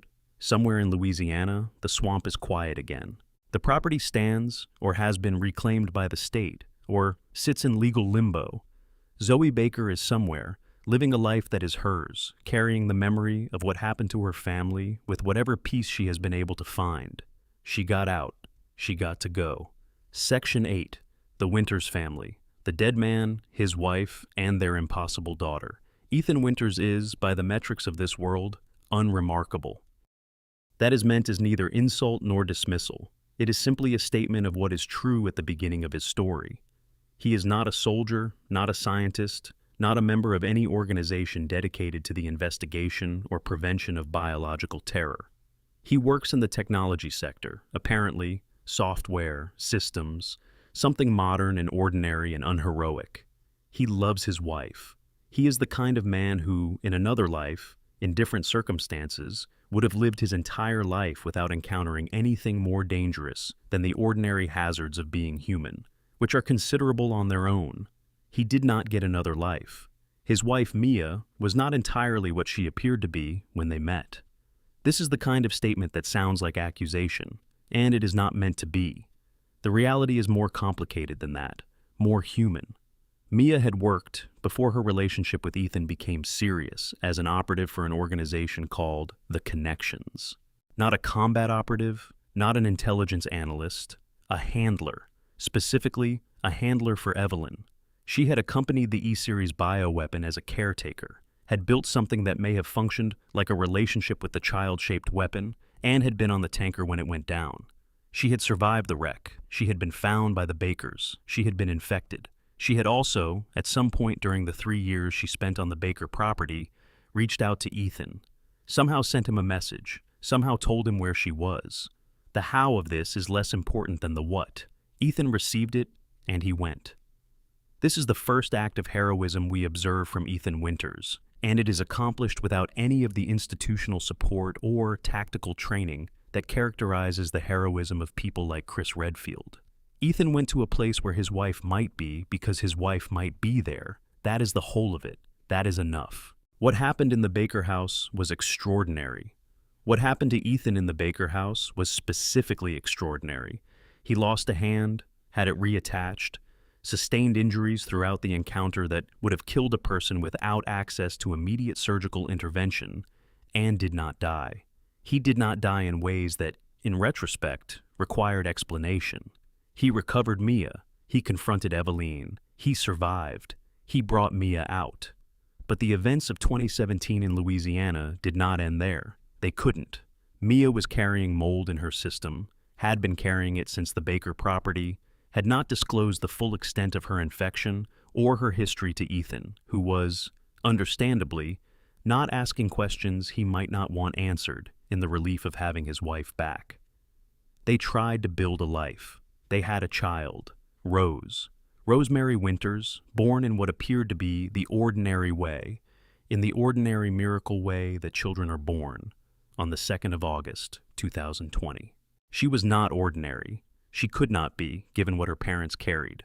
Rose had been exposed to the mold in utero, and the effects of that exposure were not the catastrophic transformation that most mold exposure produced. The Winters family's particular biology, which at this point we understand as meaning Ethan's particular biology, produced something different, something that the people who study these things found extraordinary, and then agents came for them. Chris Redfield, now commanding a different kind of unit, operating in a post-BSAA context, working to address the new generation of bioweapon threats that had emerged in the years since the Raccoon City incident, had information suggesting that Mia Winters represented an ongoing threat. The operation his team conducted was intended, depending on which account you read, either to extract the family for protective custody or to eliminate a threat. The result was that Mia was apparently killed, Ethan was taken by force, and Rose was taken by a different group, a European organization with its own interests in what Rose represented. The organization had connections to a remote village in Eastern Europe, a village that sat below a castle in a mountain valley, in country that had been isolated and peculiar for long enough that its strangeness had developed its own internal coherence. A woman named Miranda controlled the village and the castle and the mountains around them. Miranda wanted Rose. Ethan went into the village to get his daughter back. What Ethan Winters encountered in that village is one of the most compressed and inventive sequences of horrors that the Resident Evil series has produced, not just as a genre exercise, but as an expression of what this particular story was about. The village existed under the influence of the Kadu, a parasite derived from the Megamycete, a massive fungal organism that was the European cousin, in biological terms, of the mold that had infected the Baker family. Miranda had been cultivating the Kadu and the Megamycete for 100 years. The creature and the pathogen were deeply embedded in the culture and infrastructure of the place. 4 lords controlled sections of Miranda's domain, and Ethan had to pass through each of their territories to recover pieces of Rose, who had been separated and contained. Each lord was a person who had been transformed by the Kadu into something extraordinary and terrible. Each had their own architecture, their own aesthetic, their own relationship with power and loss, and the thing Miranda had made of them. Ethan moved through all of it. He was not graceful about it. He was not tactical in the way of trained operatives. He took damage, extraordinary amounts of it, and kept going. He kept going because his daughter was at the end of whatever he had to go through to get there. But the secret that the village was carrying, the thing that the player discovers in stages, that comes together only in the final sequences, is this. Ethan Winters died in the Baker house, not metaphorically, literally. In 2017, in Louisiana, when Jack Baker did what Jack Baker did to him in those early hours of his arrival at the property, Ethan Winters died. His body was dead. And then the mold, the same mold that had been saturating the Baker property, that had transformed the Baker family, that had been deployed by Eveline, the mold had entered Ethan's system, and the mold had a particular capability that most people who encountered it did not survive long enough to demonstrate. Under the right conditions, in the right host, the mold could reconstruct. For 3 years after the Baker House, Ethan Winters had been alive in the technical sense, walking, thinking, feeling, loving, fathering a child, as a person whose physical form was maintained by the mold he carried. He didn't know. He couldn't have known. The life he experienced was real to him, was real in its effects, was real in the love it contained and the choices it made. But the biological fact of what he was had been changed in ways he was never told. This knowledge, when it comes in the village, comes in stages that are almost unbearable to trace.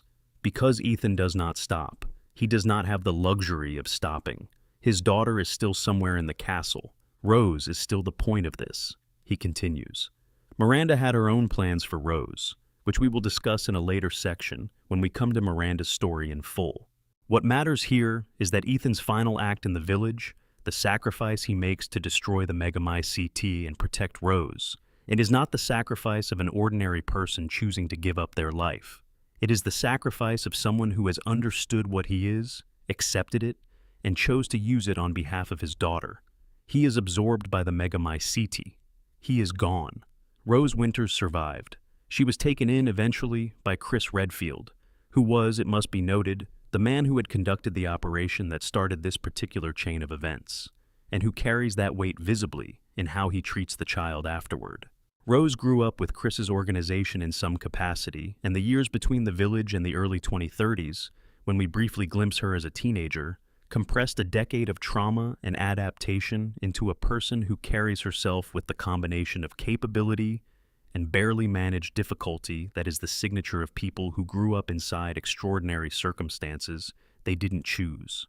Rose has powers derived from her mold exposure, the mold that came from Eveline, that came from Miranda's Megamycete, that came from the 100-year obsession of a grieving mother in a mountain valley. Those powers are formidable and also deeply uncomfortable to her, associated with everything she has lost and everything she is that she didn't get to decide.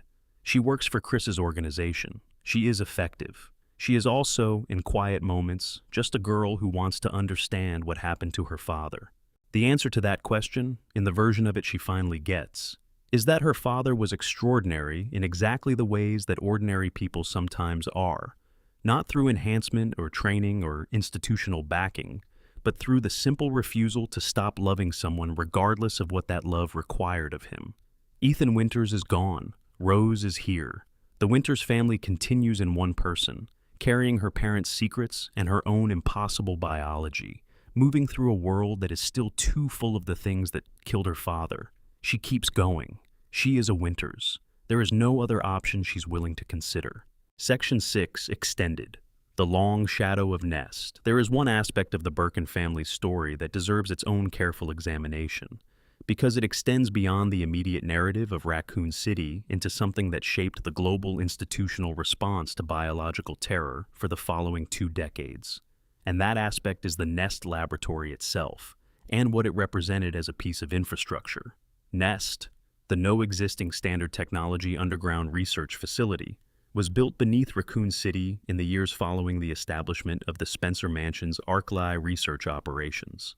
It was, in engineering terms, a remarkable achievement, a fully self-contained research campus constructed in a vast underground space, connected to the city above through service tunnels and carefully camouflaged entry points, capable of housing hundreds of researchers and supporting laboratory work of extraordinary complexity. It had its own power generation, its own waste management, its own internal communication infrastructure. It was a city beneath a city, purpose-built for the kind of research that could not be conducted anywhere with Windows. William Birkin had worked in Nest for years before the events of 1998. The G-virus research, the T-virus refinements, the devil agent that would eventually be used to temporarily contain the G-virus's spread, all of it had been developed in Nest's laboratories by Birkin and the teams he had worked with, in conditions of total secrecy maintained by Umbrella's comprehensive information control. The city above didn't know. The people who lived and worked and raised their children in Raccoon City went about their lives in complete ignorance of what was happening 50 feet below their streets. When the T-virus escaped, through contaminated water supply, through a cascade of containment failures that the investigations following Raccoon City's destruction would eventually trace back to specific decisions made by specific people under specific kinds of pressure, It was Nest that served as the epicenter. The virus had been in the water table. The water table connected the underground research facility to the municipal water supply. The contamination spread outward from the source in the way that contaminations spread, when the medium carrying them is infrastructure everyone uses and nobody thinks about. The scale of the Nest facility, the depth of the deception required to build and operate it for decades beneath a functioning American city, the complete absence of any disclosure to the city's residents or the regulatory bodies that should have known, all of this was not unique to Raccoon City. It was the umbrella model, replicated in multiple locations globally, refined through experience. Nest was one of the largest implementations, but not the only one. What this meant, after Raccoon City, was that every subsequent institution dealing with biological security had to operate in a world where the possibility of a comparable facility, hidden beneath a city, operating for years without detection, was not theoretical. It was documented fact. The question was not whether such things existed, but where they existed now and who was operating them. Sherry Birkin had grown up in the shadow of Nest without knowing it. Her apartment was above the facility. Her parents had gone to work every day into a laboratory beneath the streets she played on. The building that was her childhood home was connected, through tunnels and access points she'd never known about, to the place where her father's life's work was conducted and where, eventually, his biological end began. There is something specifically disorienting about that. The ordinary child's bedroom above the extraordinary secret. The stairs going down and further down than anyone told her. She has spoken about this in the declassified portions of her government service record, with the particular flatness of people who have processed something too large for ordinary emotional register. She did not know. She could not have known. But not knowing doesn't prevent the retroactive strangeness of it, the way the knowledge rearranges everything that came before. Explosion Nest was destroyed in the same operation that killed William Birkin's human remnant. The facility's self-destruct sequence was triggered as part of the containment measures. The underground space collapsed. Whatever data and samples hadn't been extracted beforehand were obliterated. The laboratory that had been the primary site of the T-virus's development and the G-virus's creation ceased to exist as a physical space. But the knowledge did not disappear with the building. The researchers who had worked there were scattered, some dead, some reassigned within Umbrella's global network, some eventually recruited by the government agencies that moved into the bioweapons research space after Umbrella's collapse. The methodology persisted. The approach of concealing high-risk research beneath civilian infrastructure was not unique enough to die with Nest. It was reproducible. It was replicated. Sherry Birkin's career with the DSO was shaped, in ways she has acknowledged, by the specific understanding of institutional concealment that her family's history provided. She knows what it looks like when an organization is maintaining a significant infrastructure of secrets. She knows the patterns of behavior that accompany it, the information management, the compartmentalization, the careful management of what different people within the organization are permitted to know.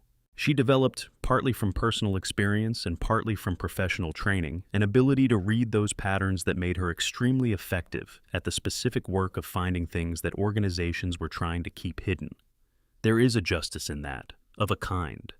The Nest facility, the project of her parents' professional lives, the secret that defined her childhood without her knowing. It left her with exactly the tools needed to find the next Nest. To find it before it produced the next Raccoon City. That is what she does with it. That is what she chose. Section 9. The Miranda Bloodline, what grief builds in a century. Every story in this series has a root. If you pull on any thread long enough, trace any bloodline far enough back through the centuries of cause and consequence, you eventually arrive at a cave in Eastern Europe, and a woman standing in it, and a moment in 1919 that changed the trajectory of everything that followed. Her name was Miranda. We don't know her first name with certainty. By the time anyone was documenting her, she had become Mother Miranda, a figure of religious authority in the isolated mountain community she controlled, and the given name of the woman she had been before the cave had been subsumed into the title. She was born sometime in the 1880s, in the same village where she would eventually die, in the same mountains where she would spend more than a century trying to undo the worst thing that had ever happened to her. She was educated, in the way that talented people in limited circumstances sometimes manage to educate themselves. through books and determination and the application of an intelligence that was, by any reasonable measure, extraordinary. She had training in biology. She was, in the village where she grew up and stayed and built her life, unusual. A woman who could discuss the mechanisms of disease at a level that the local physicians could not match, who understood cellular biology in an era when cellular biology was still fighting for its theoretical foundations. She had a daughter. Eva was born in 1909. She was 10 years old in 1919 when the Spanish flu reached the mountain villages of Eastern Europe and did what the Spanish flu did everywhere it reached. It killed. The pandemic, which ran between 1918 and 1920, infected somewhere in the range of 500 million people globally and killed between 50 and 100 million of them. Numbers so large they have always had the quality of abstraction, of statistics rather than reality. The reality of it was that it killed quickly and indiscriminately, that it killed young people in disproportionate numbers due to its particular mechanism of triggering immune responses that were themselves catastrophically damaging, and that it moved through isolated communities with a speed that the infrastructure of the era could not contain. Miranda watched her daughter die. She was a biologist. She understood what was happening at a cellular level while it was happening. She understood the mechanism of the fever, the respiratory failure, the way the body turns its own defenses into weapons. Understanding it made it worse, not better, because understanding it meant there was no illusion available, no comfort from ignorance, no room for the hope that the doctors sometimes give families when they don't want to say that there is nothing to be done. Miranda knew there was nothing to be done, and she watched Eva die with full comprehension of every stage of it. She buried her daughter in the Overflow Cemetery, the potter's field that the village had designated when the primary graveyard filled to capacity within days of the outbreak's peak. There was no ceremony adequate to what Miranda felt. There was barely enough capacity in the living to bury the dead with any ceremony at all. Eva went into the ground in a rush of collective grief and necessity in the potter's field, and Miranda walked away from that grave and into the mountains and did not intend to come back. She found the cave by accident, or by the particular kind of gravitational pull that desperate people sometimes feel toward the thing that will either destroy them or transform them. Local folklore had circled around the cave system for generations. Stories about people who went in and didn't come back, or who came back wrong. Miranda, in the flatness of grief that sometimes presents as fearlessness, went in. The megamycete was there. The organism, a fungal supercolony of extraordinary age, possibly tens of thousands of years old, having spent those millennia growing through the mountain rock and spreading its network through the soil and stone of the region, was not immediately identifiable as what it was. It looked, in Miranda's description, like something architectural, like something the mountain had grown into itself over geological time, bioluminescent, vast, quiet in the particular way of very old things that have no need to announce themselves. She touched it. The contact was not careful or intentional. It was the contact of a woman who had walked into a cave in the dark and put her hand out to find the wall, and found instead something else entirely. The megamycete's response to that contact was immediate. Spores entered her system, and simultaneously, in the way of the organism, the network opened to her. Miranda experienced consciousness flooding. This is the term she would later use in her research documentation. The sudden perception, all at once, of the archived awareness of every organism the megamycete had absorbed over its millennia of growth. Every human being who had died in range of its underground network and been consumed by it. Every neural pattern it had preserved. Every fragment of memory and identity it had stored in its fungal tissue. And among all of it, among the thousands of archived consciousnesses, the countless lives and deaths and ordinary moments preserved in biological tissue that had no business preserving them, Miranda found Eva. Her daughter had been buried in the potter's field. The potter's field was close enough to the cave system that the megamycete's underground network had reached her small body during decomposition. It had done what it had been doing for thousands of years. It had consumed the organic matter and, in the process, archived the neural patterns, Eva's memories, Eva's sense of herself. Whatever fragment of what had made the girl aware persisted in fungal tissue, stored in a network that had no neurons and no brain and no mechanism that should have been capable of retaining thought. Miranda was a biologist. She processed the experience not as supernatural visitation, but as biological phenomenon. Her daughter's consciousness had been preserved in an organism capable of indefinite persistence. If she could understand the mechanism, if she could find a way to transfer that preserved awareness into a living biological host, a body compatible enough to accept it, Eva could, in some meaningful sense, exist again. This became the project that defined the next 100 years of her life. The megamycete had, in the course of infecting Miranda during her visit to the cave, done to her what it does to compatible hosts. It began replacing her cells. Miranda's compatibility with the fungal infection was exceptional, higher than most of the subsequent test subjects she would eventually work with. Rather than dying or transforming catastrophically, she integrated. Her aging stopped, her wounds healed with inhuman speed. She gained the ability to alter her biological form with the precision of someone who had essentially become a mobile extension of the fungal network. She was, functionally, immortal. She was also alone in her understanding of what she was.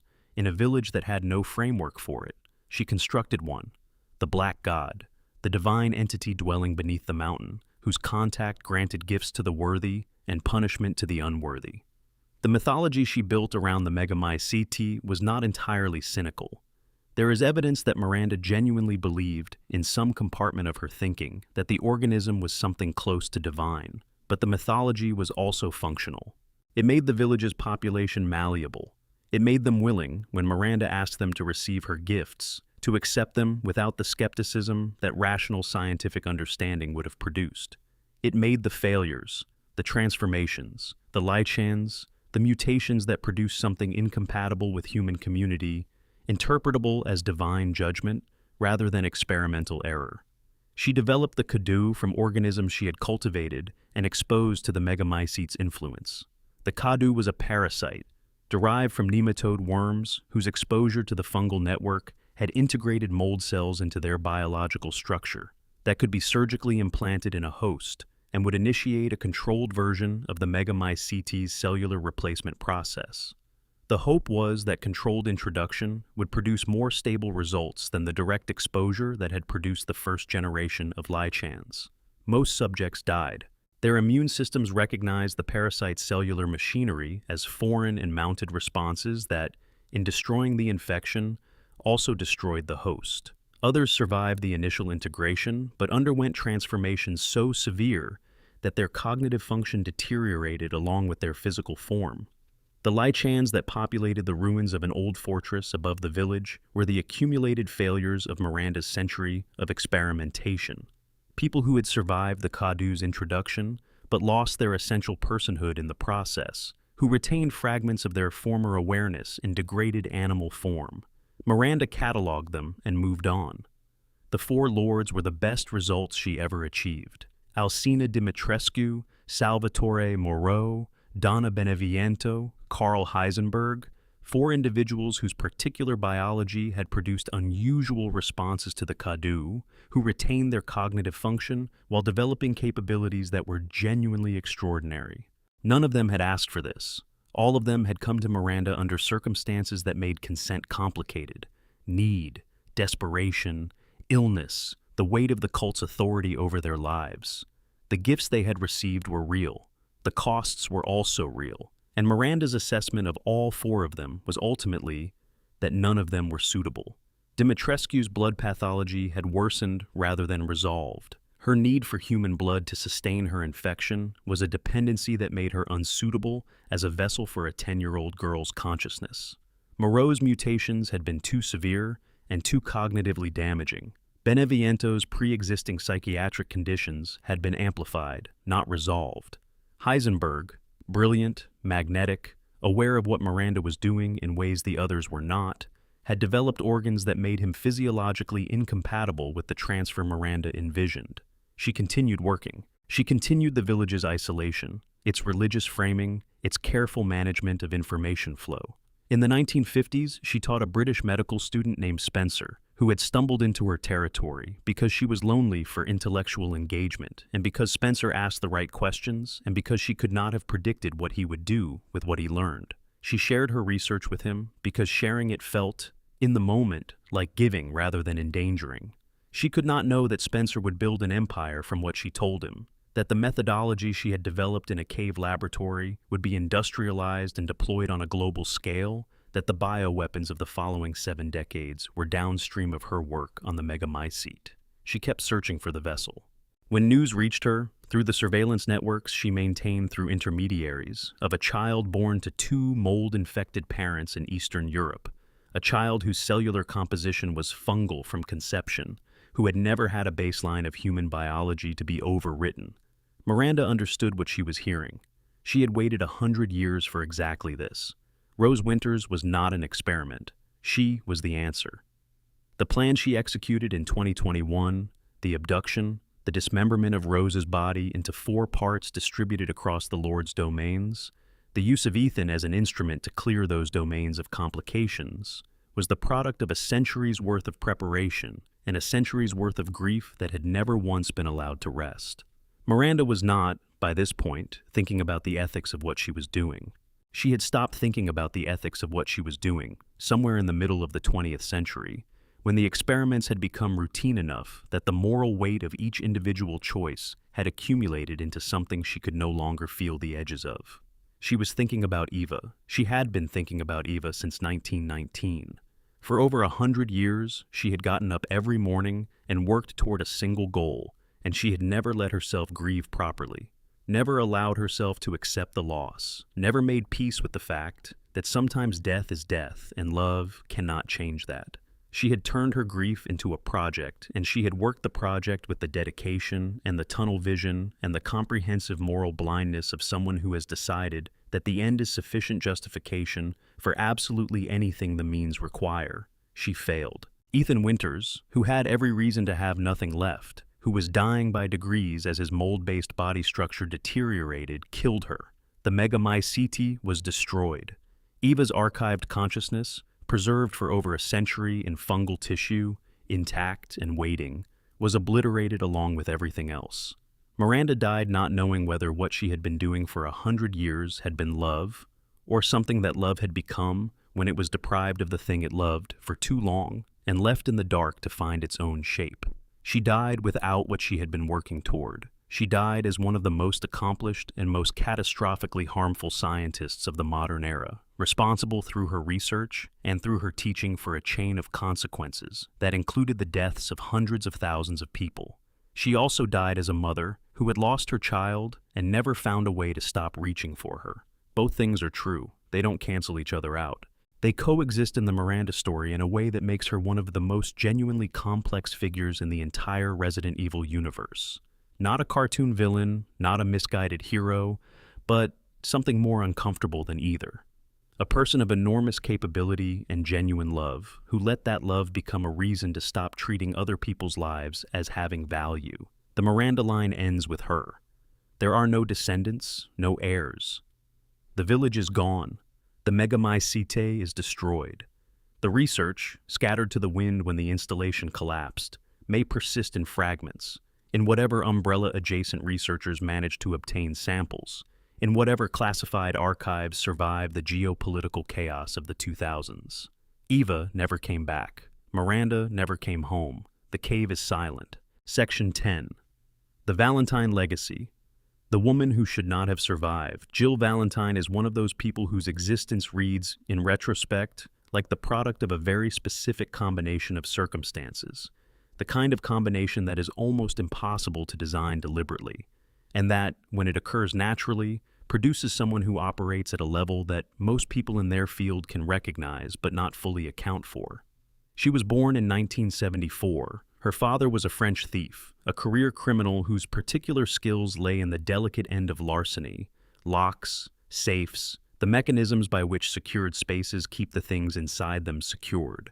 Her mother was Japanese, of Nikkei descent, and contributed to Jill's genetic composition the particular combination of fine motor precision and calm under pressure that, combined with her father's specific skill set, would eventually make her one of the most effective operatives in any organization she joined.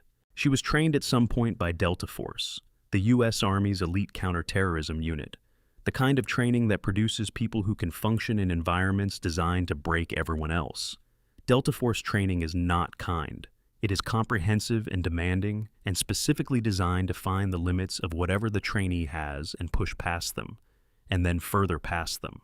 The people who complete it are selected before training begins for characteristics that suggest they will survive the process.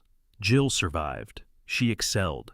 She ended up in stars, in Raccoon City, on the Bravo team that preceded Alpha Team's deployment into the Arklay Mountains in the summer of 1998. She was, by the time of those events, already one of the most capable combatants in the unit. Not the most physically powerful, but the most technically versatile. Her lockpicking, her bomb disposal capabilities, her ability to remain functional under conditions of extraordinary stress while continuing to process tactical information and make good decisions. These were not incidental traits. They were central to who she was. She went into the Spencer mansion with Alpha Team. She came out with Chris Redfield and 2 others. She knew, from the moment they escaped, what they had found and what it meant. And she understood, with the clarity that comes from having been trained to assess threats realistically, what was coming next. Not just the Spencer mansion, not just Umbrella's Arklay operations, but the broader pattern. An organization this large, this embedded in legitimate institutions, operating biological weapons research on this scale, was not a local problem. It was not a containable one. The authorities did not believe her, or rather, the authorities who received her report had been sufficiently managed by Umbrella that their disbelief was, in a technical sense, not entirely sincere. They framed her. The BSAA did not exist yet. The organizations that should have responded were the organizations that Umbrella had already compromised.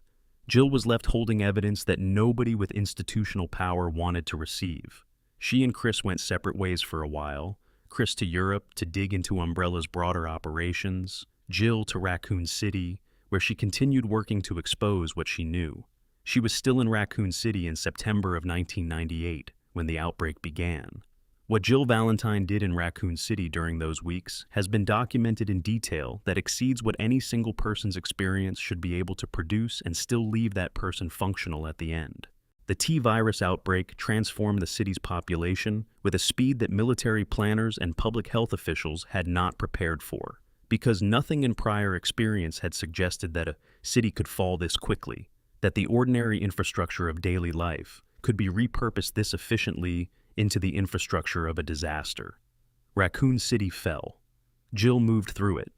She found Carlos Oliveira, a mercenary working for Umbrella's private military contractor unit, who had been caught in the same catastrophe as everyone else, and who was, it turned out, less enthusiastic about dying in service of a corporation he'd begun to deeply mistrust than his contract might have implied.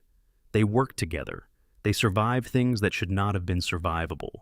And then there was the Nemesis. The Nemesis was an Umbrella bioweapon of the T-103 class. A tyrant, the same general category of organism that had been present in the Spencer mansion, but modified with an additional parasite that granted it something the standard tyrant lacked, the capacity to pursue a specific target with persistence and intelligence. Its assignment was to eliminate surviving STARS members. Its primary target was Jill Valentine. The Nemesis chased her through Raccoon City for days. Through the streets, through the buildings, through the evacuation attempts, through every scenario that the collapsing city presented. Every time it found her, she fought it and ran, and found something else to deal with, and had to fight it again. It was relentless in the specific, implacable way of things that have been designed with a single purpose, and no other considerations built in. It would find her. It would always find her. The only question was whether she would be ready each time it did. She was. Not always perfectly, not without cost. She took wounds, made choices under impossible time pressure, carried the weight of every person she couldn't get out, along with the weight of still being in the city herself. But she was ready enough, each time, to still be standing when the encounter ended. She escaped Raccoon City hours before the missile strike destroyed it. She escaped with Carlos, with the knowledge of what she'd found, with evidence that she had been gathering through the disaster even while surviving it. She escaped as the last surviving Bravo team member, as one of the few STARS personnel alive anywhere, as a woman who had now been through 2 of the worst things that the Resident Evil universe had produced and was still vertical. In the years that followed, she worked toward the destruction of Umbrella alongside Chris. She participated in the investigation and prosecution that eventually collapsed the corporation in 2003. She became a founding member of the BSAA alongside Chris, one of the original operational team that shaped what the organization was and what it tried to be. She was, in every sense, one of the people who built the world that came after Umbrella's fall. And then, in 2006, in a European city, during an operation that went wrong in the specific way that operations involving Albert Wesker went wrong for everyone, Jill Valentine was killed. Or so it appeared. She had not been killed. She had been taken. Albert Wesker, who was conducting his own research during this period, accumulating viral samples, building toward his vision of forced global evolution, wanted Jill for a specific purpose. Her history of viral exposure, her survival of the Nemesis encounter, her particular biological resilience, made her body an interesting experimental platform. He had her stabilized, put in a suspended animation of sorts, and used her. He developed a compound called P30, a derivative of the progenitor virus. Administered to Jill, it amplified her physical capabilities to superhuman levels: speed, strength, reflexes, endurance, while, at the dosages Wesker employed, and via the device he attached to her chest, to regulate ongoing administration, suppressing her autonomous will. Jill Valentine became, under P30's influence, something that functioned like a weapon that wore her face. For 3 years, from 2006 to 2009, Jill Valentine worked for Wesker. The things she was made to do during those years are not fully documented. The things she was made to do to Chris, the person who had been her partner since the Spencer mansion, who had worked alongside her for over a decade, who she trusted more than perhaps anyone alive, are documented because Chris experienced them. He came to Kajuju in 2009 on an operation that led him to a facility where a woman in a hood and a face mask moved with terrifying capability through a combat environment, and it took too long for him to understand who it was. When he understood, the difficulty of the subsequent fight changed completely. It stopped being a matter of defeating an opponent and became a matter of trying to stop someone he loved from killing him while doing as little damage as possible to her, because whatever she was under P30's influence, she was still in there, still Jill, still the person who had walked out of Raccoon City and kept going. He would not hurt her. He was not willing to hurt her. She hurt him considerably. The P30 made her a genuinely superior combatant to Chris without the compound's assistance, and fighting someone who is physically more capable than you while deliberately limiting your own response is a specific and terrible kind of difficult. The P30 device was eventually detached. The compound's influence dissipated. Jill came back. What Jill Valentine experienced coming back from 3 years of involuntary service as someone else's weapon is something the games do not fully depict. There is a gap in the narrative, the necessary space where the person has to be alone with what happened to them and find a way to continue. She stepped back from active BSAA operations for a period. This was framed in various ways. It was, most simply, a person who had been through something that required more than operational time to process, who had to sit with what had been done to her and what she had been made to do and find a place to put it that allowed her to continue functioning. She continued functioning. This should not be surprising. It is entirely consistent with everything we know about Jill Valentine, but it also should not be taken for granted. The Resident Evil series sometimes moves past its characters' trauma quickly, in service of the next threat, the next crisis. What happened to Jill from 2006 to 2009 was not a small thing. It was the theft of 3 years of her life, the use of her body and capabilities for purposes she would never have chosen, and the specific horror of having been deployed against the person whose trust and safety she would have chosen above almost anything else. That stays. That takes time. She came back. She continued to work, in various capacities, in the ongoing project of making the world safer from the legacy that Umbrella and its successors had left in it. The BSAA continued to exist, in evolving form, and Jill Valentine remained connected to it, even as the organization itself underwent the changes and compromises that any institution undergoes when it has been operating long enough. She was one of the constants, one of the people who remembered what the organization was supposed to be and kept that memory functional. There is a particular kind of resilience that Jill Valentine represents that is worth naming carefully because it can be romanticized into something misleading. She is not invulnerable. She has been hurt, repeatedly and profoundly. She has survived things that were designed to break people, and she has survived them. But survival and invulnerability are different things. The difference matters because invulnerability is inhuman, and resilience is entirely human. It costs something, it takes time, it requires the support of other people, and the willingness to accept that support, it leaves marks. Jill is marked. If you look at the arc of her story across the decades, across the crises and the recoveries and the returns, you can see the accumulation of what she has been through. But you can also see that she keeps orienting forward. Not because the past doesn't matter, but because forward is the direction her particular combination of character and training and stubbornness consistently points her. She is still alive. In the most recent moments of the documented timeline, Jill Valentine is in the world, carrying everything she has accumulated, still engaged with the ongoing project of addressing the biological threats that continue to emerge from the wreckage of the world Umbrella built. She has not been beaten. She keeps not being beaten. This is not a small thing. For someone who has given the world as many opportunities as Jill Valentine has given it to beat her. There is no Valentine bloodline in the dynastic sense, no children documented, no family line to trace forward through the generations. The legacy she leaves is not genetic. It is professional and personal and ethical. It is the shape of the organization she helped build and the standard she set in it. It is the students and partners and colleagues who learned from watching her what it looks like to be genuinely capable and genuinely committed simultaneously. It is the Chris Redfield who is better at his job because of everything they did together, and the version of the BSAA that existed at its best because she was one of the people who built it. The Valentine legacy is a legacy of not stopping, of finding, again and again, after the worst of it, the next thing to do, of being a person who the world tried very hard to use up, and who remained, consistently, more than what was taken. Section 11. The Interconnected Web, How Every Bloodline Converges. If you've been following along through all of this, through the Redfields and the Ashfords and the Birkins and the Bakers and everyone in between, you may have started to see a pattern emerging. Not just the explicit connections, the moments where one name reaches across the narrative space and touches another. Something deeper than that, a shape. The shape is this. Every bloodline in the Resident Evil universe is in some way downstream of grief. Not just Miranda's grief, though Miranda's grief is the most literal and most foundational, but grief in the broader sense.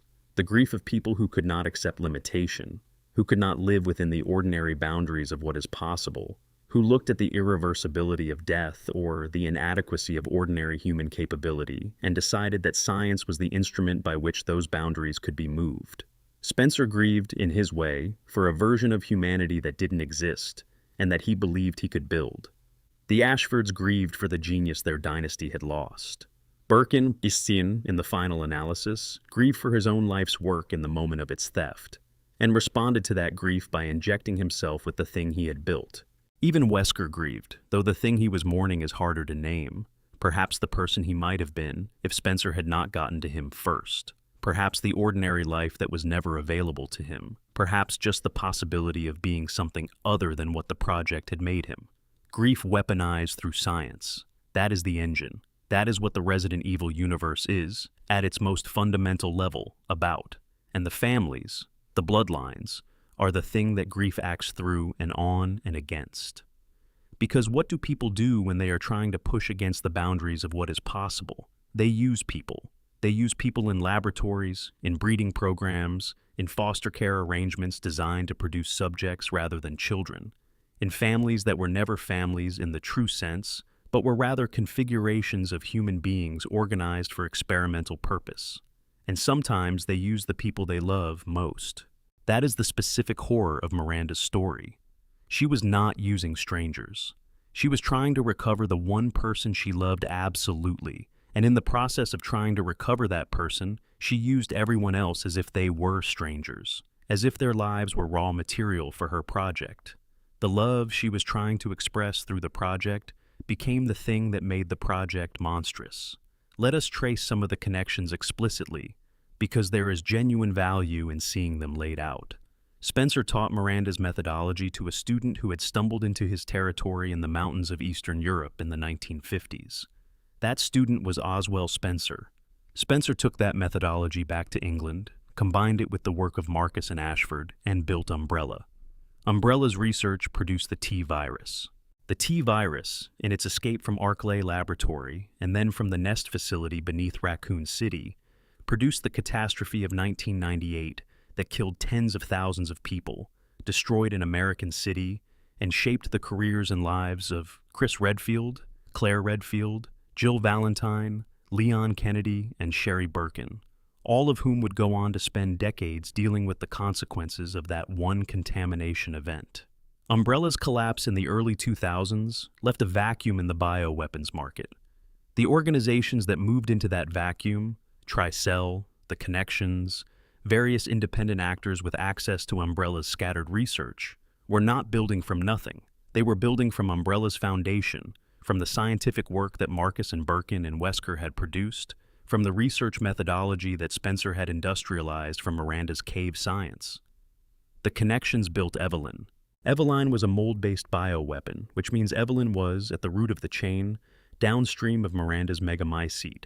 Miranda had provided mold samples to parties that eventually reached the Connections, because Miranda had been willing to share her research with anyone who seemed like they might be useful to her project. Evelyn infected the Baker family. The Baker infection is what brought Mia Winters to the Baker property. Mia's presence at the Baker property is what brought Ethan. Ethan's death and mold reconstruction is what created the biological conditions that made Rose Winters possible. Rose's existence is what brought Miranda into direct contact with the Winters family. Miranda's project, the foundational project, the project that started in 1919, circles back around through Umbrella and the Connections and the Bakers and the Winters family to produce the very vessel Miranda had been searching for.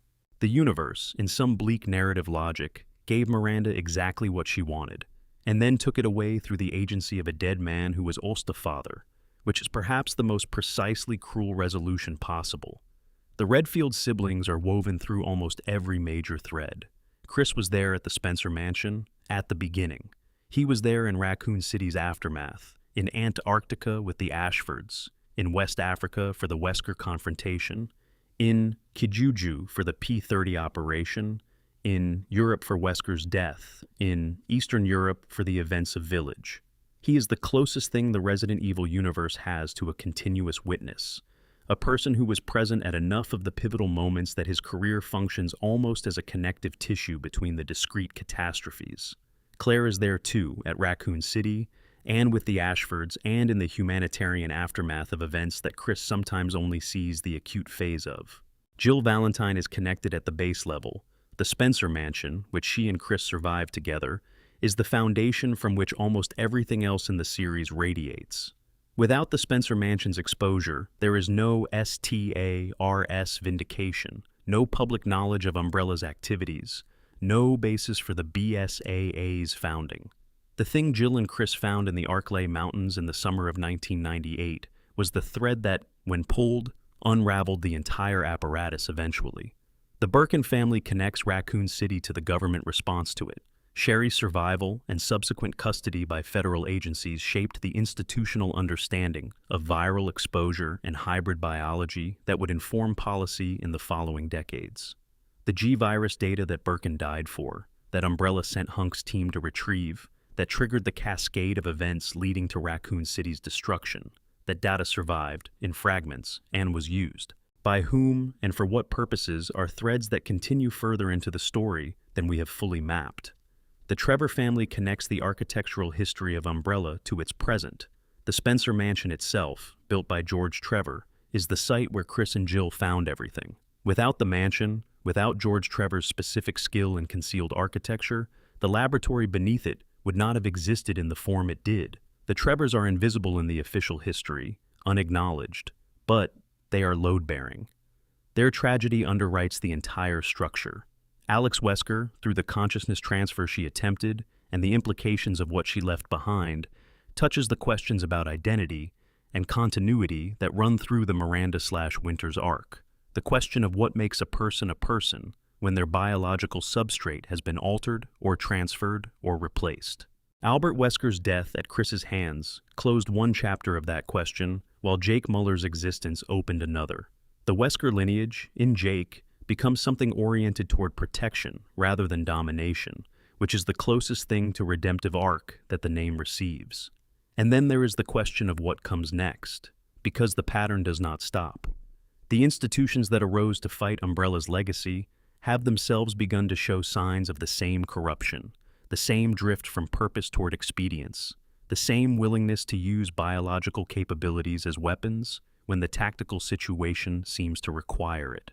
The BSAA that Chris Redfield helped build was by the early 2020s fielding units equipped with bioweapons, not Umbrella's bioweapons, new ones, built from new science, deployed in service of what the organization had decided was a legitimate tactical need. The distance between that and what Umbrella had done is smaller than the people making those decisions want to believe. Rose Winters is the next iteration of the pattern. She carries in her mold-infused biology a capability that multiple parties would consider extraordinarily valuable. She is a teenager who has already been used, already been the object of competing claims about what she represents and what she should be deployed for. The organizations that dealt with her parents will deal with her. Some of them will try to protect her. Some of them will try to use her. Some of them will genuinely believe that using her and protecting her are the same thing, because that is the institutional logic that produces every catastrophe in this story. What we hope for Rose, what the story seems to hope for Rose, in the shadows of Rose content that glimpsed her briefly as a teenager, is that she has inherited enough of Ethan's particular stubbornness to refuse the designation of weapon, to insist on the designation of person, to do what the Winters family has apparently been doing since Ethan first drove to Louisiana to find his wife, to move through impossible circumstances by the simple, unreasonable, entirely human force of caring about the people who are yours. She found her father in the megamycete's stored consciousness. She found him in the one place that Miranda's century of research had proven it was possible to find the dead, in the fungal archive, in the biological library that had been keeping records since before recorded history. Whether anything can be done with that finding, whether Ethan's stored consciousness constitutes a form of survival that could be honored or continued, is a question the story has not yet answered. Perhaps it will. Perhaps the next chapter of the Winters family will be about a daughter who goes into the dark to bring her father home, the way Ethan went into the dark to bring Rose home, the way Miranda went into the dark to find Eva, the way the whole of this enormous and intricate and grief-saturated story has always been about people who refuse to accept that the people they love are simply gone. The families of Resident Evil have been through an extraordinary amount. They have been used as test subjects, as weapons, as vessels, as data points in someone else's experiment. They have been lied to and betrayed and killed and resurrected and dismembered and reassembled. They have been given the best education available and the worst possible context in which to use it. They have been loved, not always well, not always in ways they could feel, but loved, by people who nonetheless did terrible things in the name of that love. And they keep going. The Redfields keep going. Sherry Birkin keeps going. Zoe Baker keeps going. Rose Winters keeps going. Jill Valentine keeps going, which is perhaps the most astonishing ongoing fact in any of this. The pattern of grief turned into projects, turned into catastrophes continues. It will continue because it is human, because the desire to undo the worst things that happen to us is as fundamental as anything in our nature, and because the capacity to convince ourselves that the methods we are using are justified is equally fundamental. The horror in Resident Evil has always been this: not the monsters, but the very human process by which the monsters are made. Not the viruses, but the grief that creates the laboratories that create the viruses.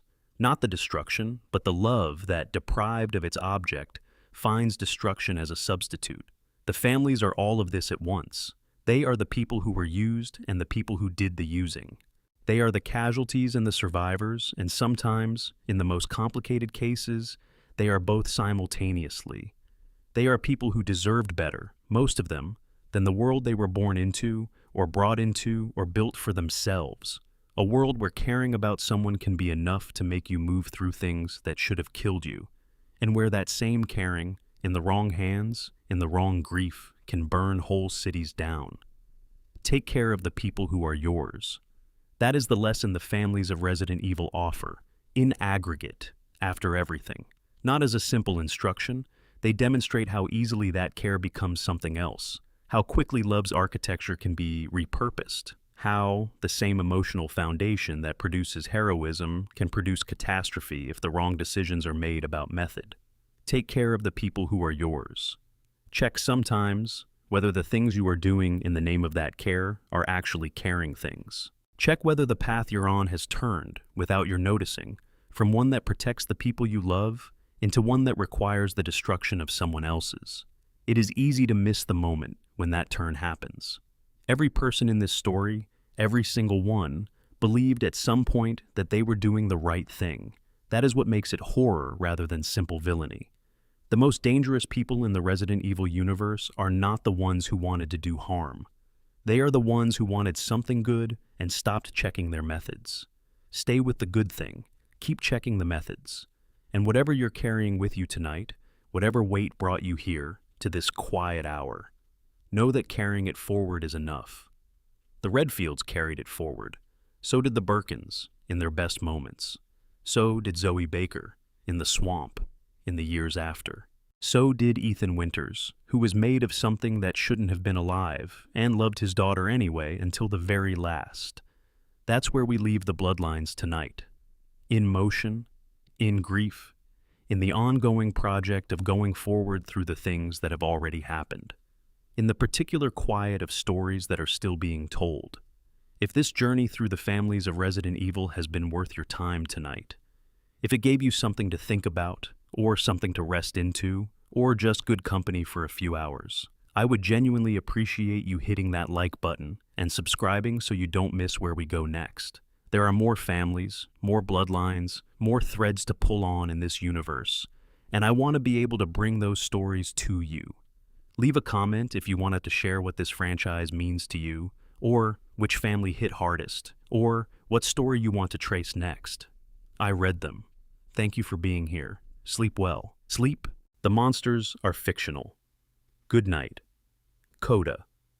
The names that carry on. Before we close the book on these bloodlines entirely, there is one more thing worth sitting with. The question of what it means to carry a name in this universe, and what names ultimately cost the people who bear them. Leon Kennedy is not a bloodline we traced in full tonight, but he deserves a mention in any honest accounting of the families that shape this story. Because Leon is the figure who appears at the intersection of the Birkin family's worst day, the Baker family's long nightmare, and the Winters family's ongoing survival. Always the person who arrived when someone needed saving and chose, each time, to stay. He is not a family. He is one man. But his choices are woven through the fabric of several of the families we've discussed, and the people he saved went on to shape everything that followed.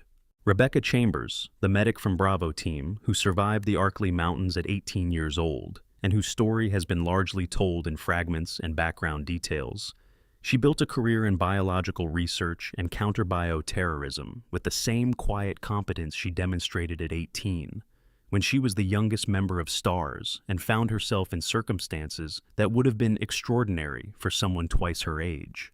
Ada Wong, whose allegiances and origins remain the most deliberately obscured of any major figure in the series, who has touched nearly every significant event without fully belonging to any of the factions she's moved through. She is a bloodline of one, or perhaps a cipher that represents something larger. The story hasn't finished with her yet. Barry Burton, who almost became an instrument of Wesker's plans in the Spencer mansion, and chose instead to help Jill survive, who later went looking for his daughter in a frozen island facility and found instead a small girl carrying a terrifying legacy. His story is about what happens when ordinary family love operates in extraordinary circumstances and refuses to be less than itself. They don't all share names. They don't all share blood. What they share is the thing that the best people in this universe have always shared: the decision, made in terrible circumstances with insufficient information and genuine personal risk, to extend protection to someone who needs it. Sometimes it works, sometimes it doesn't, but the decision gets made again and again by different people in different terrible circumstances.